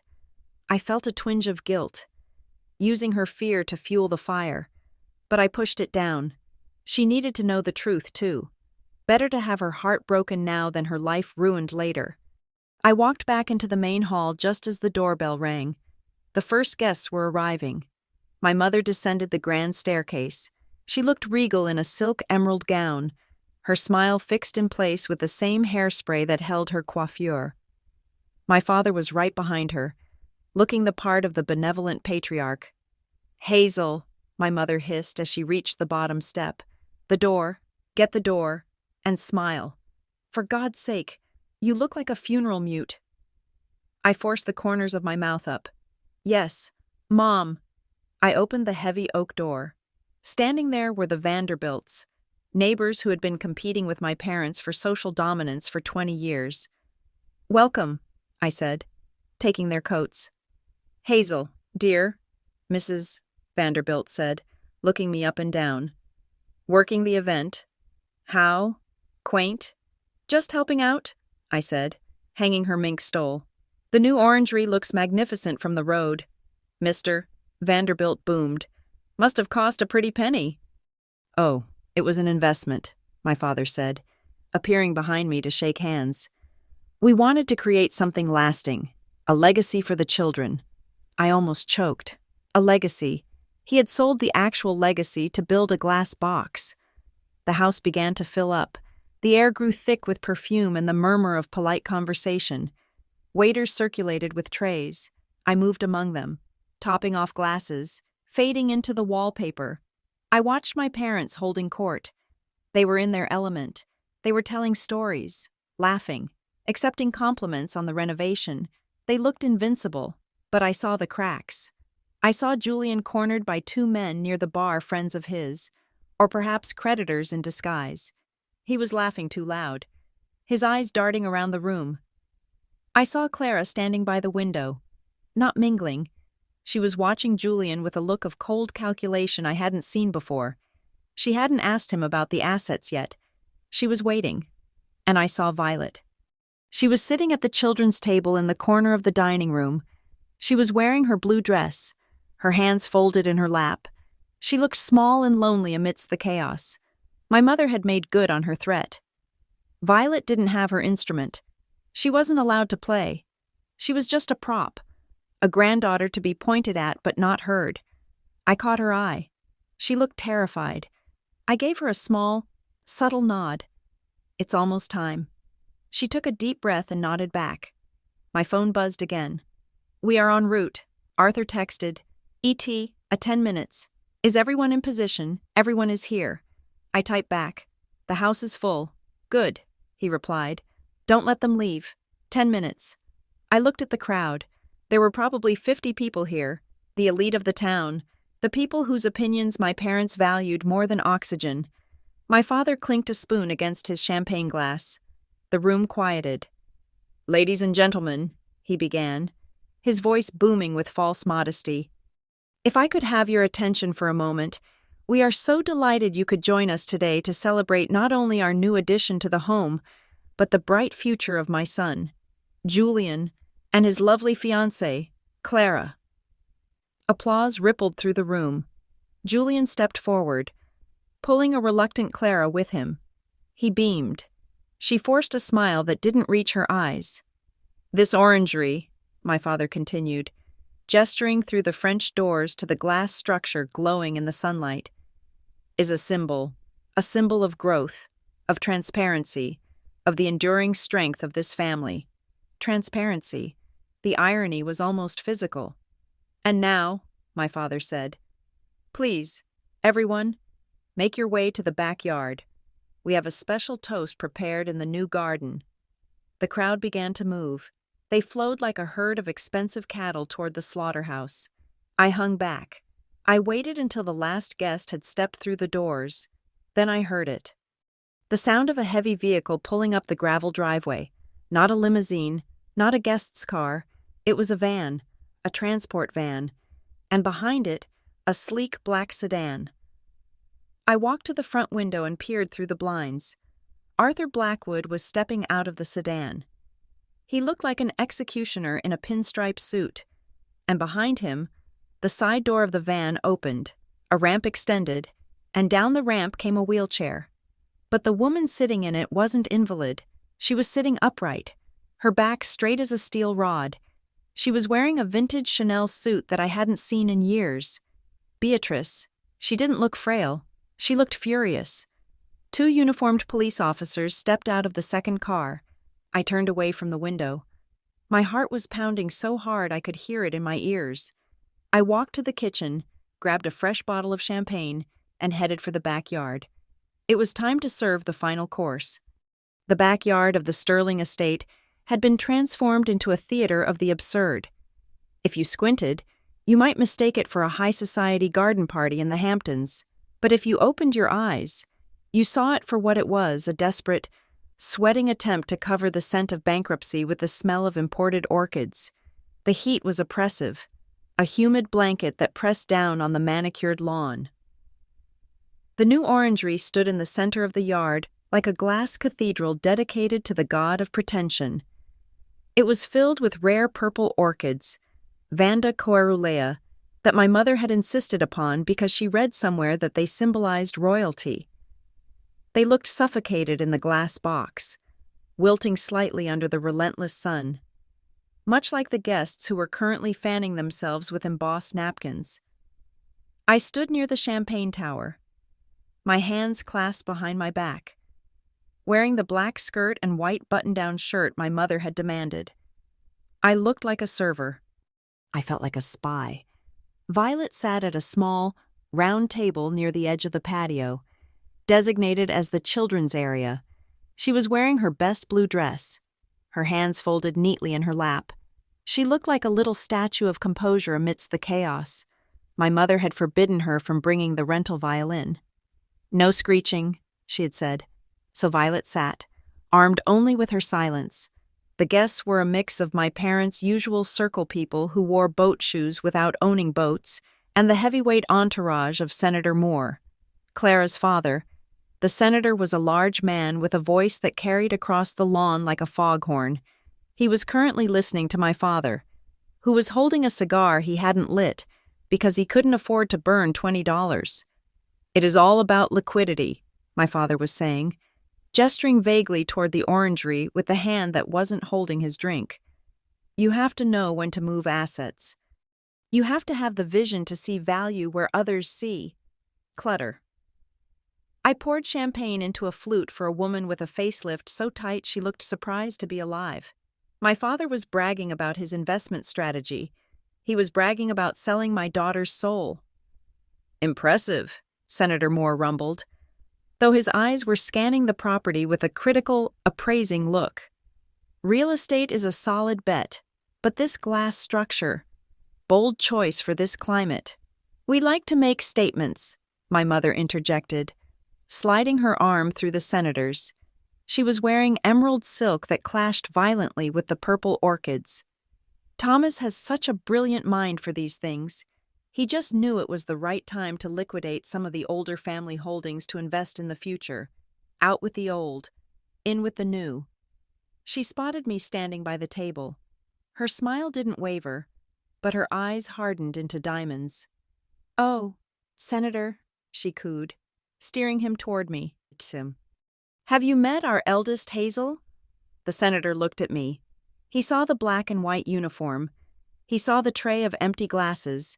He looked confused. "A pleasure," he said, extending a hand. "Hazel is finding herself," my mother said with a light, tinkling laugh that sounded like glass breaking. "She works in a basement somewhere, filing papers, archives. She does not have the head for business like Julian does. She is more of a support player." "I am an archivist, Senator," I said, shaking his hand firmly. "I preserve history. I ensure that the truth isn't lost or rewritten." My mother's smile faltered for a fraction of a second. "Yes, well," she breezed on, "someone has to dust the old books. Now, come, you must try the caviar. It is Julian's favorite." They swept away, leaving me standing in the wake of her perfume and her disdain. She had reduced my entire existence to dusting books in front of a United States senator. I checked my watch. 3:45. 15 minutes. I looked over at Julian. He was standing by the orangery doors, talking to Clara. Or rather, he was talking at Clara. He was manic, his hands flying, his smile too wide. He was pointing at the glass structure, probably telling her how much it cost, how it was all for her. Clara wasn't smiling. She was holding a glass of sparkling water, and she was watching him with a look of terrifying clarity. She had taken my advice. She had asked the question, and judging by the sweat trickling down Julian's temple, he hadn't given her a good answer. But the real tragedy was happening at the children's table. Violet was not alone. Sitting across from her were two children, a boy and a girl, roughly 7 and 9 years old. These were Clara's children from her first marriage. The baggage my parents had complained about in private, but fawned over in public. The boy, Preston, was stabbing a piece of melon with a fork. The girl, Ainsley, was staring at Violet with the open scrutiny of the wealthy and bored. "My mom says you are a genius," Ainsley announced, her voice shrill enough to cut through the ambient chatter. Violet looked up, startled. "I play the violin." "Where is it then?" Preston asked, talking around a mouthful of fruit. "If you are so good, why aren't you playing? Mom said there was going to be music." I didn't bring it," Violet said softly. "Why," Ainsley pressed, "is it because you are not actually good? My piano teacher says if you do not practice every day, you are lazy." "I am not lazy," Violet said, her voice trembling slightly. "My grandma says your family is poor," Preston added helpfully. "That is why your mom is dressed like the maid." I felt the blood boil in my veins. I took a step forward, ready to intervene, ready to shatter a champagne bottle over the table if I had to, but I stopped. Violet straightened her spine. She looked at the two spoiled children, and then she looked at the empty space where her instrument should have been. "I am not playing," Violet said. her voice clear and steady. Because my instrument was stolen, Ainsley blinked. Stolen by robbers. Yes, Violet said, her eyes drifting toward my father, who was laughing loudly at his own joke across the lawn. By robbers? That is dumb, Preston sneered. My dad has an alarm system. Your mom should buy an alarm system instead of wearing that ugly shirt. The cruelty of children is a mirror of the adults who raise them. I wanted to weep for my daughter, but when I looked at her, she wasn't crying. She was waiting. She caught my eye across the lawn. I nodded. Hold on, baby. Just a few more minutes. My father clapped his hands, signaling for silence. He stepped up onto the small stone dais in front of the orangery doors. The sun was behind him, creating a halo effect that would have been angelic if he weren't a sociopath. Everyone, he boomed. If I could have your attention. The crowd quieted. Julian put his arm around Clara's waist. She went stiff, but she didn't pull away. She was trapped in the performance. Today is a celebration of unions, my father began. The union of Julian and Clara. The union of our two families, and the union of the past and the future. He gestured to the house behind him. I have lived in this house for 30 years, he lied. I have tended to it. I have improved it. I have made it a fortress for my family. And this orangery, this is the crown jewel. It represents transparency. It represents the clear, bright future we are building. My mother beamed, clutching her hands to her chest. It is a dream come true, she cried out. And I want to say, my father continued, his voice dropping to a register of mock humility, that none of this happens by accident. It takes savvy. It takes the courage to make hard decisions. To look at an asset that is sitting stagnant like an old piece of furniture or a dusty collection and say, no, this can be more. This can be a pool. This can be a home for orchids. This can be joy. He was talking about the violin. He was literally bragging about liquefying the guarneri to build a greenhouse, and he was spinning it as courage. So raise your glasses, my father commanded. To the sterling legacy, to vision. To vision. The crowd echoed. My mother looked at me. Hazel, she hissed. Raise your glass. Do not be sullen. I picked up a glass of champagne from my tray. I raised it. To transparency, I whispered. And then, the gravel crunched. It wasn't the polite crunch of a guest's sedan. It was the heavy, authoritative grind of tires that meant business. The sound came from the side gate, the service entrance that led directly to the backyard. My parents had left it open for the caterers. A collective head turn rippled through the crowd. A long, sleek black limousine pulled through the gate, its polished finish reflecting the distorted image of the orangery. It looked like a hearse for the living. It stopped right at the edge of the patio, blocking the view of the rose garden. My father frowned, lowering his glass. Who is that? I didn't authorize any drop-offs. My mother fluttered her hand. Maybe it is the band, or the specialty desserts.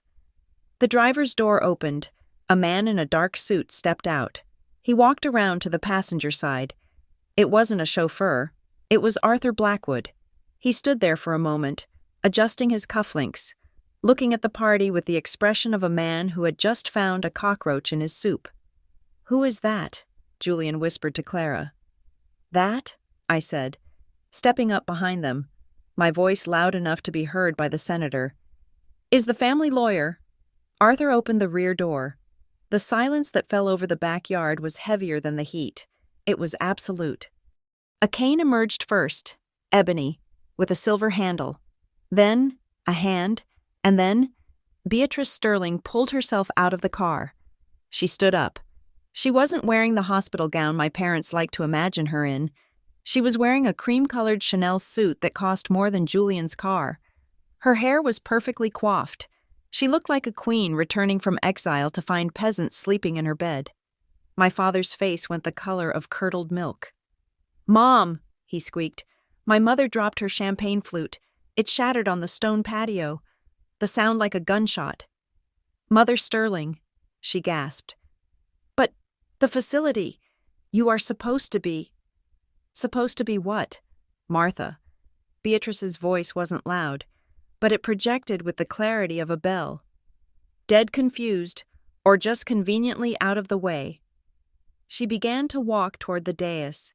The crowd parted for her like the Red Sea. Arthur walked a step behind her, carrying a thick leather briefcase. Two uniformed police officers stepped out of the car behind them and stood by the bumper, their hands clasped in front of them. The senator looked from Beatrice to my father, his eyes narrowing. He smelled blood. Beatrice stopped 10 feet from where my parents stood. She looked at the orangery. She looked at the orchids. She looked at Julian. Then she looked at my father. "You have been busy, Thomas," she said. "Mom, this is a surprise," my father stammered, his visionary persona crumbling into the panicked sweat of a child caught with his hand in the jar. "We were going to come get you. We wanted to show you the improvements." "Improvements." Beatrice repeated the word. She pointed her cane at the glass structure. "Is that what you call selling my great-granddaughter's inheritance to build a hothouse for Martha's vanity?" A gasp went through the crowd. "Mom!" my mother shrieked, forcing a laugh. "You are confused. It is the medication.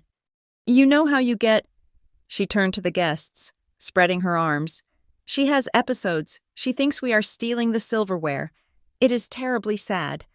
Beatrice didn't get angry. She smiled, and it was the scariest thing I had ever seen. "Episodes," she said. "Arthur, do I look like I'm having an episode?" Arthur Blackwood stepped forward. He placed the briefcase on a cocktail table, sweeping a tray of appetizers onto the grass to make room. "Mrs. Sterling is of sound mind and body," Arthur announced, his voice dry and legal. "And she is also the sole owner of this property." "That is a lie," my father shouted. "I have a life estate. I am the head of this house." "You had a life estate," Arthur corrected. Clicking the latches of the briefcase open, the sound echoed in the silence. "Until you violated the terms of the trust by committing waste, specifically, the theft and illegal sale of scheduled property." Arthur reached into the briefcase and pulled out a document. It was a photo, a large, glossy print. He held it up. It was the photo I had taken. The receipt from Vance Antiquities. "The Guarneri violin," Arthur said. "Sold to Mr.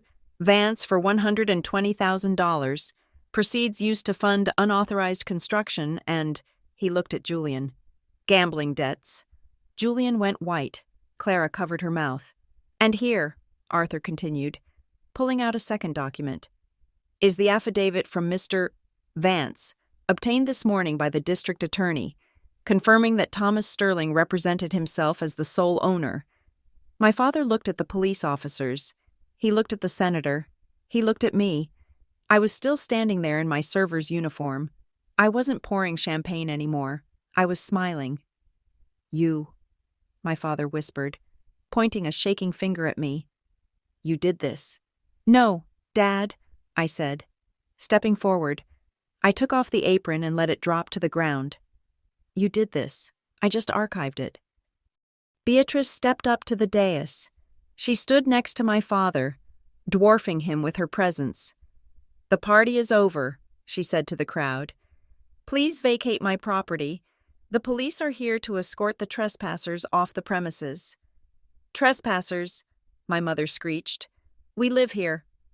Beatrice turned to her. "Not anymore." The silence in the backyard was not peaceful. It was the suffocating vacuum that precedes an explosion. My grandmother, Beatrice Sterling, stood on the patio like a general surveying a battlefield she had already won. The heat radiating off the stone pavers seemed to recoil from her icy presence. Beside her, Arthur Blackwood stood with the impassive weight of the law, and the two uniformed officers were living, breathing reminders that this was not a social call. My father, Thomas, looked as though his skeleton had been removed. He swayed slightly, his face a mask of gray paste. My mother, Martha, was clutching her pearl necklace so tightly I expected the string to snap and send jewels scattering across the lawn like hail. "Mom," my father wheezed, his voice cracking like a teenager's. "Why? Why are you here? You are supposed to be at the facility. We were told you were resting." Beatrice did not answer him immediately. She did not even look at him. She began to walk, the silver tip of her ebony cane striking the stone with a rhythmic, terrifying clack, clack, clack. She moved past my parents, past Julian, past the frozen waiters, and headed straight for the small dais where my father had just delivered his speech about vision. The microphone was still on its stand. Beatrice stepped up onto the platform. She looked out at the sea of guests, the senator, the socialites, the neighbors who had spent years judging us. She reached out and adjusted the microphone. The feedback squeal was brief and sharp, making everyone flinch.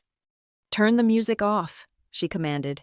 The string quartet, who had been playing a soft Vivaldi piece in a desperate attempt to maintain normalcy, stopped abruptly. The silence returned, heavier than before. "This is my house," Beatrice said. Her voice was amplified, booming across the manicured lawn, bouncing off the glass walls of the new construction. "I built it with my husband 50 years ago. I raised my daughter here, and I have the right to return to it whenever I please." She paused, letting the statement sink in. Then, she slowly raised her hand and pointed a gloved finger directly at the orangery. "And what?" she asked, her tone dripping with aristocratic disdain. "Is this ugly rubbish?" My mother let out a small, strangled squeak. It is an orangery. Mother Sterling, it is for the orchids. It is European. It is a glass box," Beatrice corrected, her voice cutting through the humid air. "It looks like a shopping mall kiosk. And it is sitting on top of my rose garden." She turned her gaze back to the crowd. "My son and his wife invited you here today under false pretenses. They told you they were celebrating a legacy. They told you they were investing in the future."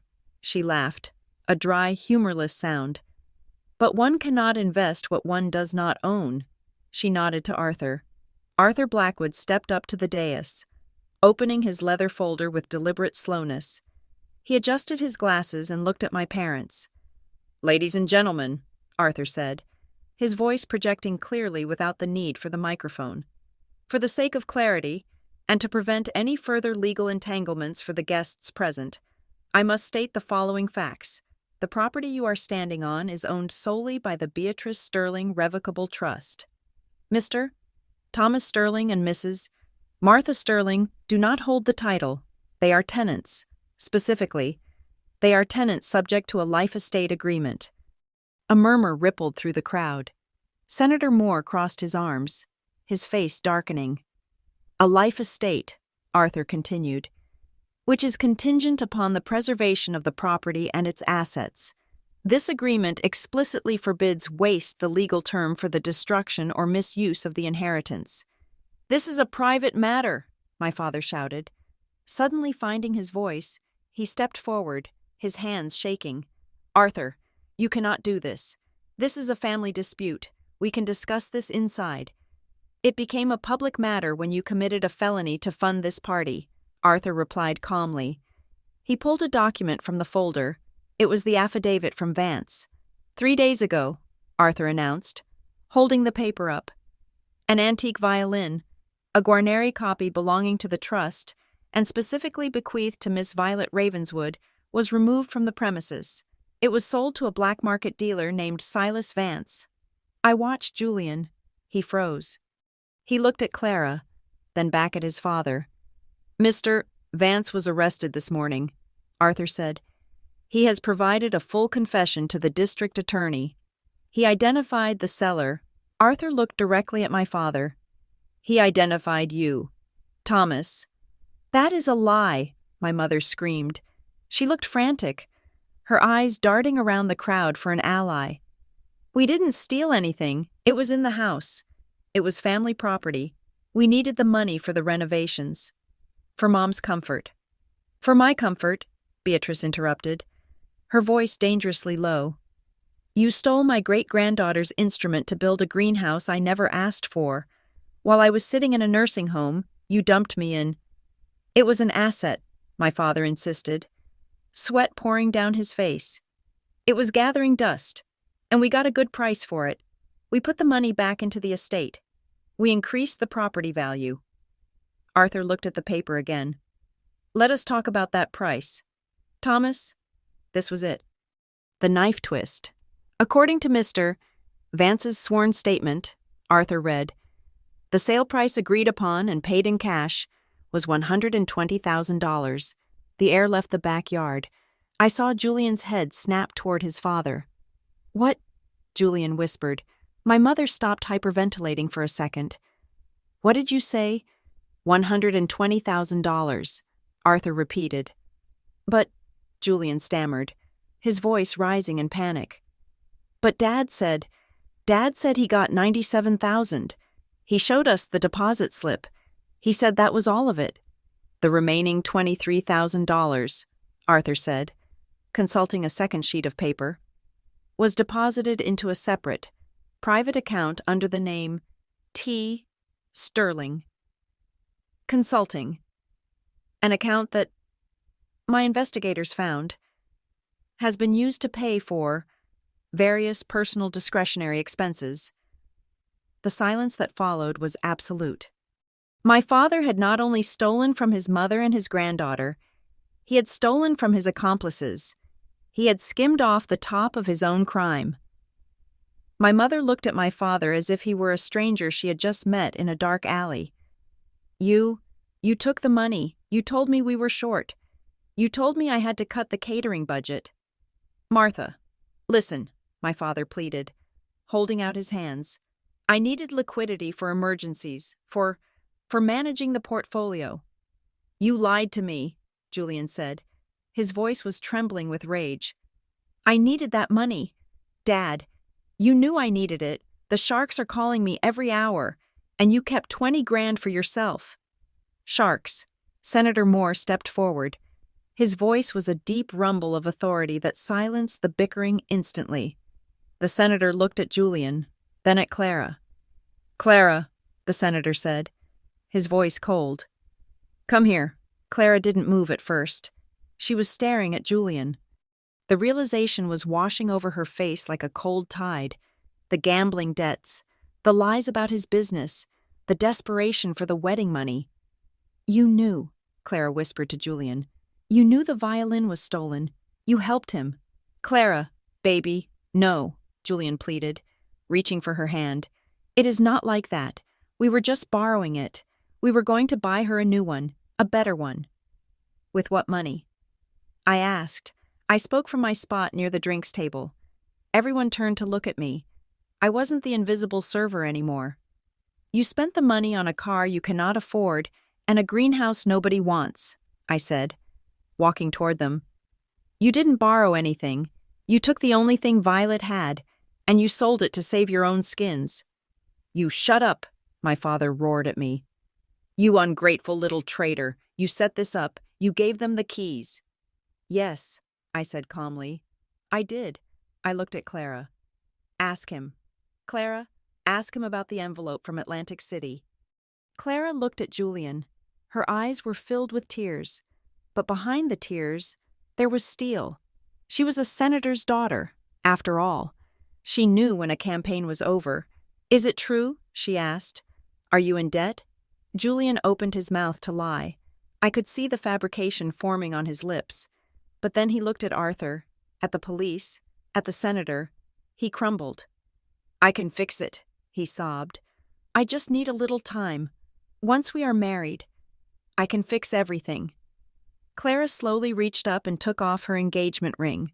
The diamond glittered in the sun, another lie paid for with borrowed money. She took Julian's hand, placed the ring in his palm, and closed his fingers over it. I think you should use this to pay your sharks, she said. Then she turned to her father. Daddy, I want to go home. We are leaving, Senator Moore announced. He looked at my father with profound disgust. Sterling, do not ever contact my office or my family again. If I find out you have dragged my daughter into any financial fraud, I will have the IRS tear your life apart so thoroughly you will be lucky to keep your fillings." "Wait, Senator," my father cried out, chasing after them. "It is a misunderstanding, let me explain." The senator didn't look back. He marched Clara toward the side gate, his entourage flanking them like a protective wall. The other guests took the hint. Nobody wanted to be present when the handcuffs came out. They began to scatter, abandoning their champagne glasses and half-eaten blinis, hurrying toward the exit like rats fleeing a sinking ship. In less than 2 minutes, the backyard was empty of guests. All that remained were the Sterlings, the police, and the truth. My mother stood alone in the middle of the lawn. She looked at the empty gate, then at the police, then at Beatrice. She seemed to shrink, her posture collapsing, the grand dame facade dissolving into a terrified old woman. "Mom," she whimpered, turning to Beatrice, "please, you have to stop this. They are going to arrest Thomas. They are going to ruin us." Beatrice stood on the dais, looking down at her daughter-in-law. There was no pity in her blue eyes, only a terrible, ancient exhaustion. "You ruined yourselves." "Martha," Beatrice said, "I just turned on the lights." She looked at Arthur. "Proceed." Arthur nodded to the police officers. They stepped forward, the sunlight glinting off the metal of their badges and the handcuffs on their belts. My father backed away, bumping into the glass wall of the orangery. "No," he whispered. "No, you can't. I am Thomas Sterling. I own this town." "Mr. Sterling," one of the officers said, his voice calm and professional. "We have a warrant for your arrest for grand larceny and elder abuse. Please turn around and place your hands behind your back." "And Mr. Julian Sterling," the other officer added, looking at my brother who was still clutching the engagement ring. "We have a warrant for you as well. Conspiracy and possession of stolen property." "No!" my mother screamed, rushing toward them. "Not Julian. He is just a boy. He didn't know." "He is 30 years old." "Martha," Beatrice snapped, "let him face the consequences of his actions for the first time in his life." I watched as the officers cuffed my father. He looked small. He looked pathetic. The arrogance that had defined my entire life was gone, stripped away by the cold, hard reality of the law. Julian was crying, loud, ugly sobs that echoed off the glass walls. He let the officer cuff him without a fight, his knees buckling so much the cop had to hold him up.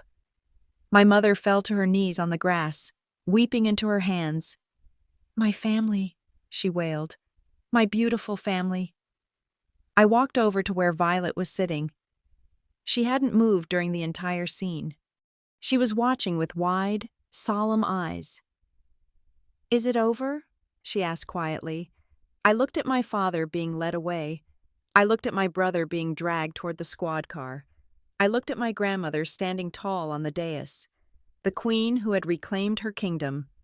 "Yes, baby," I said, smoothing her hair. "The bad part is over." "Did they get her?" Violet asked. "Did they get the violin?" Beatrice heard her. She stepped down from the dais and walked over to us. She looked at Violet, and her expression softened into a smile that was pure warmth. "We got her," Beatrice said. "She is safe at the police station, and tomorrow we are going to bring her home." She looked at me, then at the house. "But first," Beatrice said, "we have some cleaning to do." The chaotic energy in the backyard shifted from shock to a grim, bureaucratic finality. The guests had scattered like roaches when the lights came on, but the senator and Clara had paused at the wrought iron gate, halted by the sight of the handcuffs gleaming in the officer's hands. It was the train wreck no one could look away from, not even those who had the most to lose by watching. My father, Thomas Sterling, was not going quietly. He was twisting his upper body, trying to keep his expensive suit jacket from bunching up as the officer pulled his arms behind his back. "This is a misunderstanding," he shouted, his voice cracking with a desperation that was painful to witness. "Officer, I am the homeowner. You cannot arrest a man on his own property for selling his own furniture. This is a civil matter, Arthur. Tell them this is a civil matter." Arthur Blackwood stood by the dais, looking at my father with the detached pity of a mortician. He did not speak. He simply tapped the file in his hand. "It is not a civil matter, Thomas," I said, stepping into the space between my father and the police. "It is criminal fraud." My father's head snapped toward me. His eyes were bloodshot, wild. "You stay out of this. Hazel, you have done enough damage. You are trying to ruin your brother's wedding because you are jealous." "I am not jealous," I said, my voice steady, cutting through his hysteria. "I am just thorough." I reached into the pocket of my server's apron, which I had not yet fully discarded, and pulled out the folded printouts I had taken from his desk. I held them up for everyone to see. "You keep saying you sold the violin for $97,000 to build this orangery," I said, projecting my voice so Clara and the senator could hear me clearly by the gate. "You told Mom you were short on cash. You told Julian you were scraping the bottom of the barrel." I unfolded the first page. "But the bill of sale says $120,000, I continued. "Arthur already established that, but what Arthur didn't mention is where the difference went." I turned the page to show the bank transfer record I had photographed. $23,000 wired directly to an offshore account in the Cayman Islands, I read aloud. "An account linked to a shell company you set up 3 years ago. You didn't just steal from Violet, you stole from the theft itself. You skimmed off the top because you knew the ship was sinking and you wanted a life raft for yourself." My mother, who had been weeping into her hands, looked up. Her mascara was running in black streaks down her face. "Thomas, you have an offshore account." "Martha, it is for tax purposes," my father yelled, struggling against the cuffs. "It was for us." "And the rest?" I asked, turning to Julian. My brother was standing frozen, his face the color of ash. "The $97,000, you told Clara it was from your investment portfolio. You told Mom it was liquidated assets." I held up the red-stamped notice from the casino. $40,000 to the Golden Palace Casino in Atlantic City, I listed, my voice cold. $30,000 to an online sports betting site, and the rest, the down payment on that car. I pointed to the driveway where the convertible was parked. "Not 1 cent of that money went into this house," I said. "The orangery. You put it on credit cards, Mom's credit cards. You maxed them out to build a glass box, hoping the wedding dowry would pay it off before the bills came due." I looked at Clara. She was standing by the gate, her hand gripping the iron bars. She looked sick. "He was not marrying you for love, Clara," I said softly. "He was marrying you for a bailout." Julian let out a strangled sob. "Hazel, stop, please." But it was too late. The truth was out, and it was uglier than anyone had imagined. Beatrice stepped forward then. She looked at my parents and Julian with an expression that was terrifyingly void of emotion. It was the look of a judge who had heard enough testimony. "Arthur," Beatrice said, "activate the clause." Arthur nodded. He opened the folder again and pulled out a document with a red seal. "Under the terms of the Sterling Family Trust," Arthur announced, his voice ringing out like a gavel, "any beneficiary who commits a felony against the estate, or who commits an act of financial abuse against the grantor, is subject to the bad actor provision." He looked at my parents. "Thomas Sterling, Martha Sterling, and Julian Sterling," Arthur recited. "As of this moment, you are formally disinherited. You have been removed from the trust. You have no claim to this property, no claim to the assets, and no claim to any future inheritance." "Disinherited," my mother shrieked. She scrambled to her feet, her emerald dress stained with grass. "You cannot do that. We have rights. We have lived here for 30 years. And you have abused that privilege for 30 years, Beatrice said. "You treated my generosity as a weakness. You treated my home as a piggy bank, and you treated my great-granddaughter as collateral damage." She leaned on her cane, her blue eyes blazing. "You have no rights here anymore," Beatrice declared. "You are trespassers."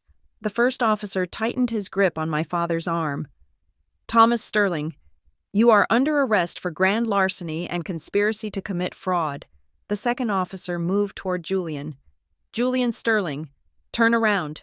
Wait, Julian screamed, panic taking over. He looked frantically toward the gate. Clara, tell them we are getting married. Tell them my father-in-law is a senator. They cannot arrest the senator's son-in-law. Clara let go of the gate. She walked back toward the patio. She moved slowly, her face set in stone. She stopped in front of Julian. The officer paused, letting the moment play out. Clara, Julian wept, hope lighting up his pathetic face. Baby, please, it is a mistake. I can explain. Just call your dad. Tell him to make a call. Clara looked at him. She looked at the sweat dripping down his face, the fear in his eyes, the absolute lack of dignity. My father, Clara said, her voice ice-cold, does not make calls for thieves. She reached into her purse. I thought she was going to pull out a phone. Instead, she pulled out the ring box, the one Julian had given her just weeks ago, the one bought with money that should have been for Violet's future. She opened the box. The diamond glinted in the sunlight.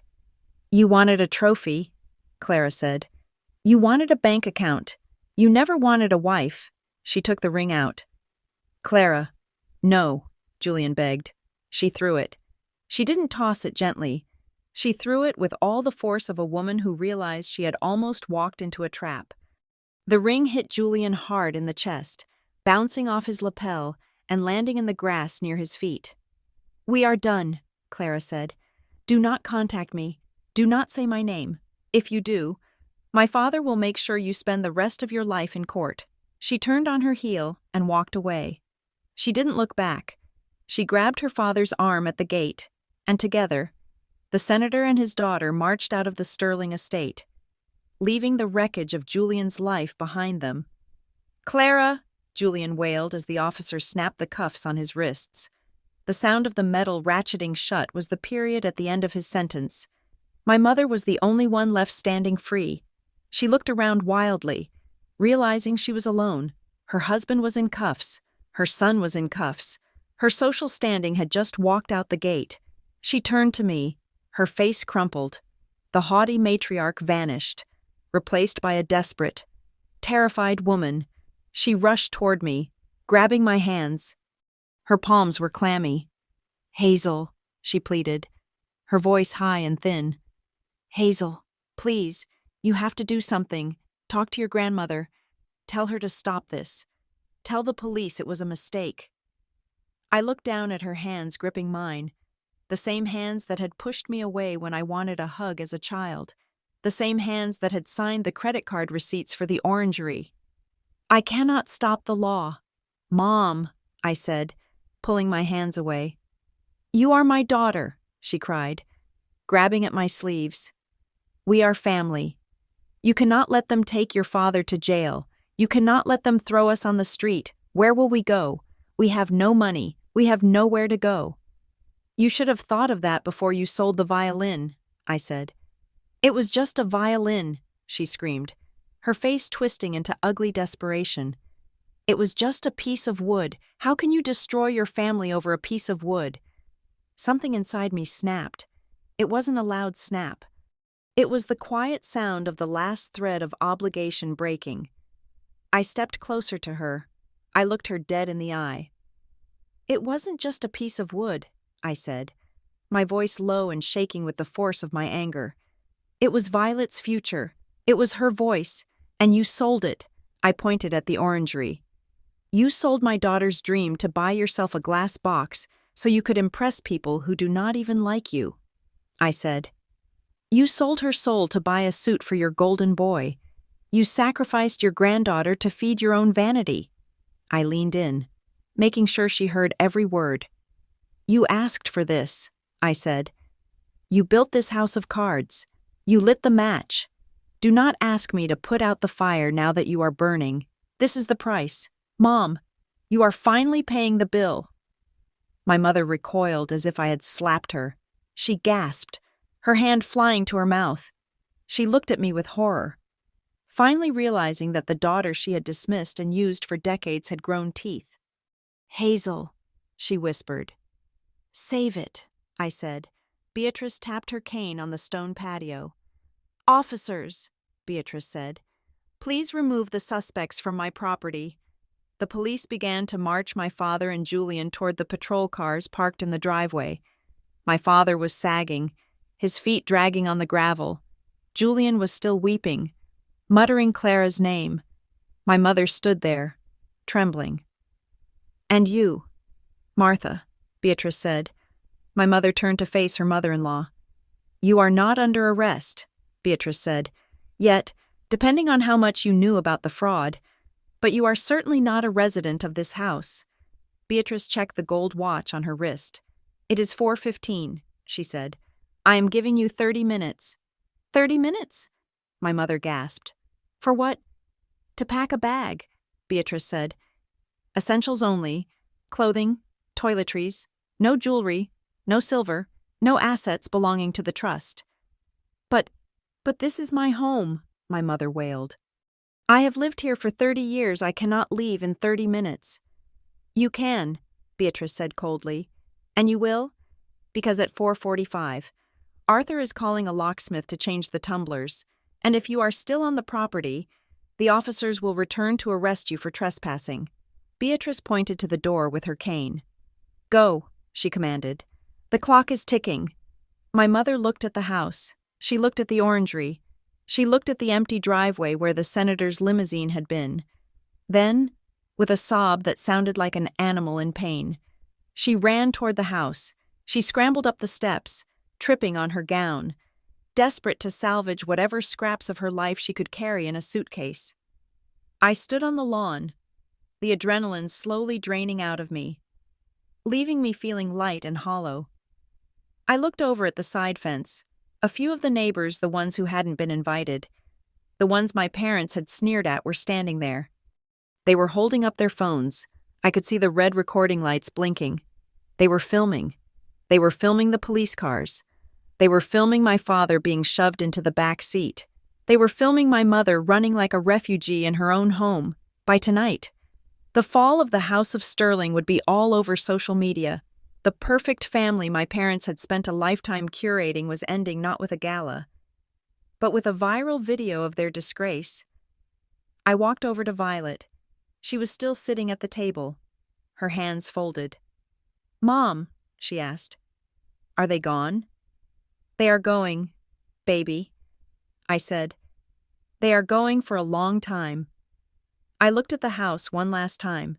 It looked different. It didn't look imposing anymore. It looked empty, clean. "Come on," I said, holding out my hand to her. "Let us go help Grandma Beatrice find the teapot. I think she is going to want a cup of tea." Violet took my hand. We walked past the police cars, past the shattered champagne flutes, past the wilting purple orchids in the glass coffin. We walked into the house, and for the first time in my life, I didn't feel like a guest. I felt like I was finally home. Silence is a strange thing, for most of my life. Silence in the Sterling estate was a weapon. It was the heavy, suffocating quiet of my mother giving me the cold shoulder because I wore the wrong shoes. It was the tense, vibrating air at the dinner table, while my father did mental math on his gambling debts. It was the silence of secrets being kept and lies being polished. But 2 months later, the silence in the house is different. It is the silence of a deep breath let out after holding it for a lifetime. It is the silence of sunlight hitting the floorboards and dust motes dancing in the air, undisturbed by screaming matches or the manic energy of people trying to outrun their own mediocrity. I stood on the back patio, holding a mug of coffee. The air was cooler now as summer began to drift into autumn. The humidity that had choked the garden on the day of the party was gone, replaced by a crisp breeze that smelled of damp earth and pine. The orangery was gone. It had taken 3 weeks to dismantle the glass monstrosity. I had hired a crew to take it down pane by pane, beam by beam. Watching it come down was almost as satisfying as watching the police cars drive away. It was like watching a fever break. The scar it had left on the lawn, a large, rectangular patch of dead. Yellowed grass was still there, but it was healing. We had replanted the sod, and around the perimeter, where my mother had ripped out the old bushes to make room for her vanity project, we had replanted the roses, my grandmother's roses. They were small now, just saplings struggling to take root. But they were there. They were real. They were not imported orchids destined to die in a climate they were not built for. They were resilient, thorny, and native to this soil, just like us. I took a sip of coffee and looked out at the garden. It was not perfect. It looked like a recovery ward, but it was honest.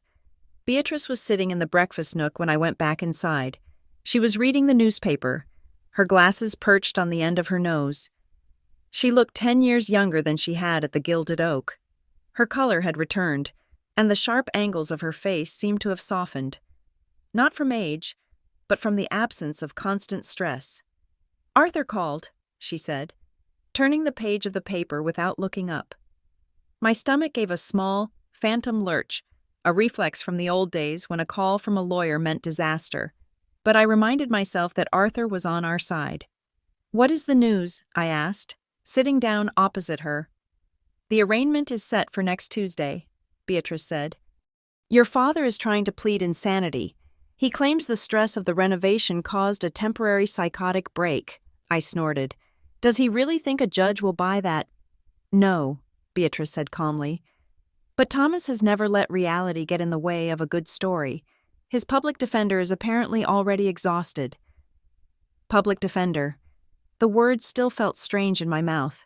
My father, who used to brag about having the district attorney on speed dial, was now being represented by an overworked court-appointed lawyer because he could not afford private counsel. "And Mom?" I asked. "Martha is adjusting," Beatrice said, though her tone suggested that adjusting was a polite word for falling apart. We knew where they were. They were living in a 2-room rental apartment on the south side of the city, a neighborhood my mother used to make jokes about when we drove past it on the highway. It was a squalid place with peeling linoleum and neighbors who played loud music at 3 a.m. It was all they could afford after the assets were frozen and the accounts were seized. They were drowning. The money from the violin sale had been clawed back by the courts. The money in the offshore account had been frozen by federal investigators. And the debts, the massive, crushing mountain of debts my father and Julian had accumulated, were still there, without the sterling estate to use as collateral. The creditors had descended like vultures. "Julian is the one I almost feel sorry for," I said, tracing the rim of my mug. "Almost. Do not waste your pity," Beatrice said sharply. "He is 30 years old, Hazel. He is learning a lesson he should have learned when he was 6. Actions have consequences." Julian was in the worst shape of them all. The loan sharks from Atlantic City did not care about court dates or frozen assets. They wanted their money. We heard rumors that Julian was afraid to leave the apartment. He spent his days hiding behind drawn blinds, jumping at every knock on the door, terrified that the next person to visit wouldn't be a process server, but someone with a baseball bat. Clara and the senator had completely cut ties. The wedding was off. Obviously, the senator had issued a press release distancing himself from the criminal element of the Sterling family. Julian had lost his fiancée, his bailout, and his reputation in a single afternoon. "They are reaping the harvest they planted," Beatrice said, closing the newspaper. "Let them eat the bitter fruit. We have more important things to discuss." She pointed to the hallway. The package arrived. I froze. I stood up and walked to the entryway. There, sitting on the console table where my mother used to display her pretentious flower arrangements, was a black hardshell case. It looked battered. There were scuff marks on the corners, and a sticker with an evidence number on the side. It looked like it had been through a war, but it was here. I reached out and touched the handle. The plastic was cool under my fingers.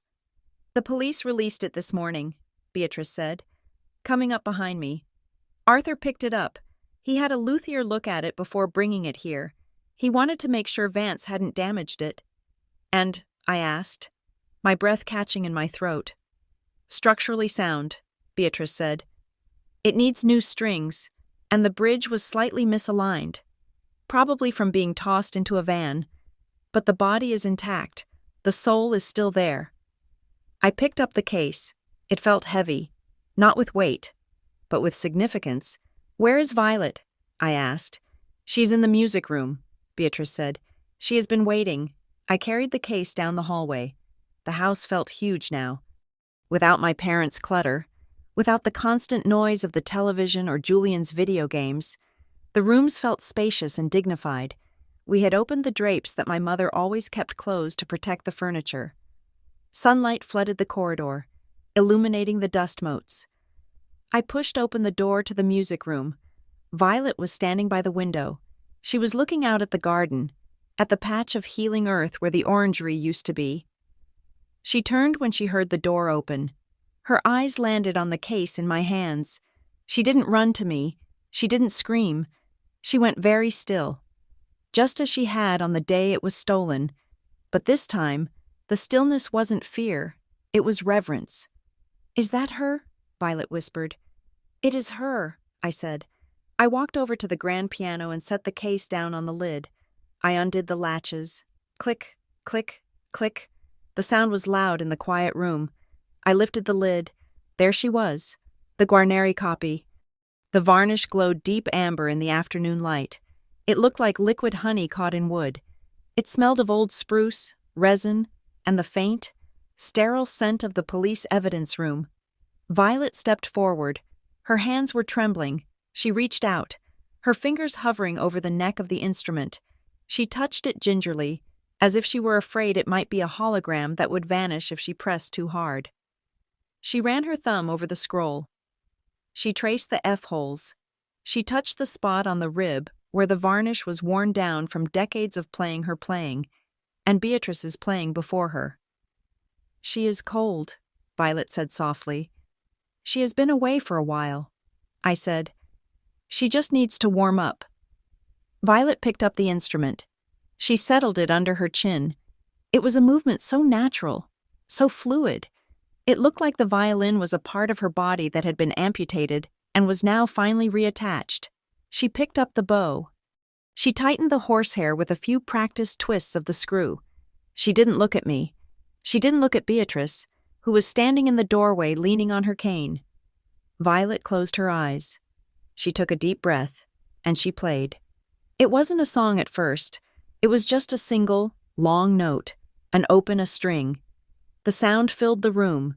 It was rich, dark, and resonant.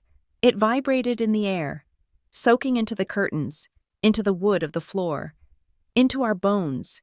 It was a sound that wiped away the memory of the cheap rental violin, the sound of the construction drills, the sound of my father's shouting.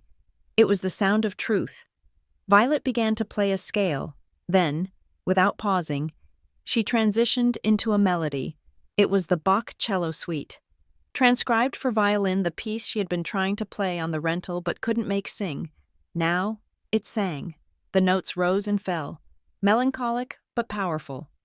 There was a grit to the sound, a texture that hadn't been there before. It sounded like the violin itself had a story to tell, a story of being stolen, of being trafficked in the dark, and of being found. I watched my daughter. She was swaying slightly with the music, her face a mask of intense concentration. She wasn't a victim anymore. She wasn't the poor relation sitting at the children's table. She was a virtuoso reclaiming her voice. I felt a hand on my shoulder. Beatrice was standing beside me. "She plays it better than I ever did," Beatrice whispered. "She has something to say now." I answered. We stood there for a long time, listening. The afternoon sun slanted through the windows, turning the dust motes into gold. The house, which had felt like a prison for 30 years, finally felt like a sanctuary. I thought about my parents. I thought about them sitting in their dingy apartment, blaming the world for their downfall. I thought about the car Julian never got to drive. I thought about the glass house that had shattered. They had wanted a legacy. They had wanted to be remembered. And in a way, they would be. They would be a cautionary tale.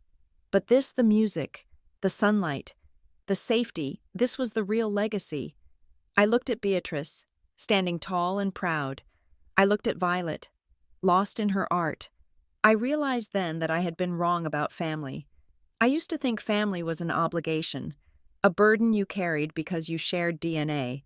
I thought it was about enduring abuse because blood is thicker than water, but that was a lie my parents told to keep me compliant. Family isn't about whose blood runs in your veins. It is about who stands by you when the walls are falling down. It is about who protects you. It is about the people who help you build a fortress, not the ones who sell the stones to buy themselves a facade. My parents and Julian were my relatives, but Beatrice and Violet, they were my family. Violet finished the piece. The last note hung in the air, shimmering, before fading into silence. She lowered the bow. She opened her eyes. She looked at us, and a slow, radiant smile spread across her face. "She remembers me," Violet said. "She never forgot you," I said. "And neither did we." I walked over and hugged my daughter. I hugged her tight, feeling the solid wood of the violin pressed between us. It was hard and real and safe. Later that evening, after Violet had gone to sleep with the violin case on the floor next to her bed, I sat on the back porch with Beatrice. The stars were out. The air was quiet. "You know," Beatrice said, looking at the spot where the orangery used to be, "I think I will plant hydrangeas next year. Blue ones." "Blue ones?" I asked. Mom hated blue hydrangeas. She said they looked common. "Exactly," Beatrice said, taking a sip of her tea. "I think a little common beauty is exactly what this house needs." I laughed. It was a genuine laugh, bubbling up from a place inside me that was no longer afraid. I looked up at the moon. I thought about the journey we had taken. It had been brutal. It had been terrifying. But as I sat there, in the home that was finally ours, listening to the wind rustle through the young rose bushes, I knew it was worth it. They had tried to steal our future. They had tried to sell our joy. But in the end, all they did was show us exactly what we were worth. They sold the violin for $97,000, but they had to pay it back with their entire lives. It was a high price, a devastating price. But looking at the peace around me, looking at the light in my daughter's window, and feeling the freedom in my own heart, I knew one thing for certain. It was a very fair trade. Thank you so much for listening to this story. I would love to know where you are tuning in from. Are you listening while driving to work in London, cooking dinner in Texas, or maybe relaxing in Sydney? Let me know in the comments below. I love reading about where our community is from and sharing your thoughts on whether you think the punishment fit the crime. Please do not forget to subscribe to the channel Family Revenge Stories. Hit that like button and smash the hype button to help this story get recommended to more people who need to see justice served.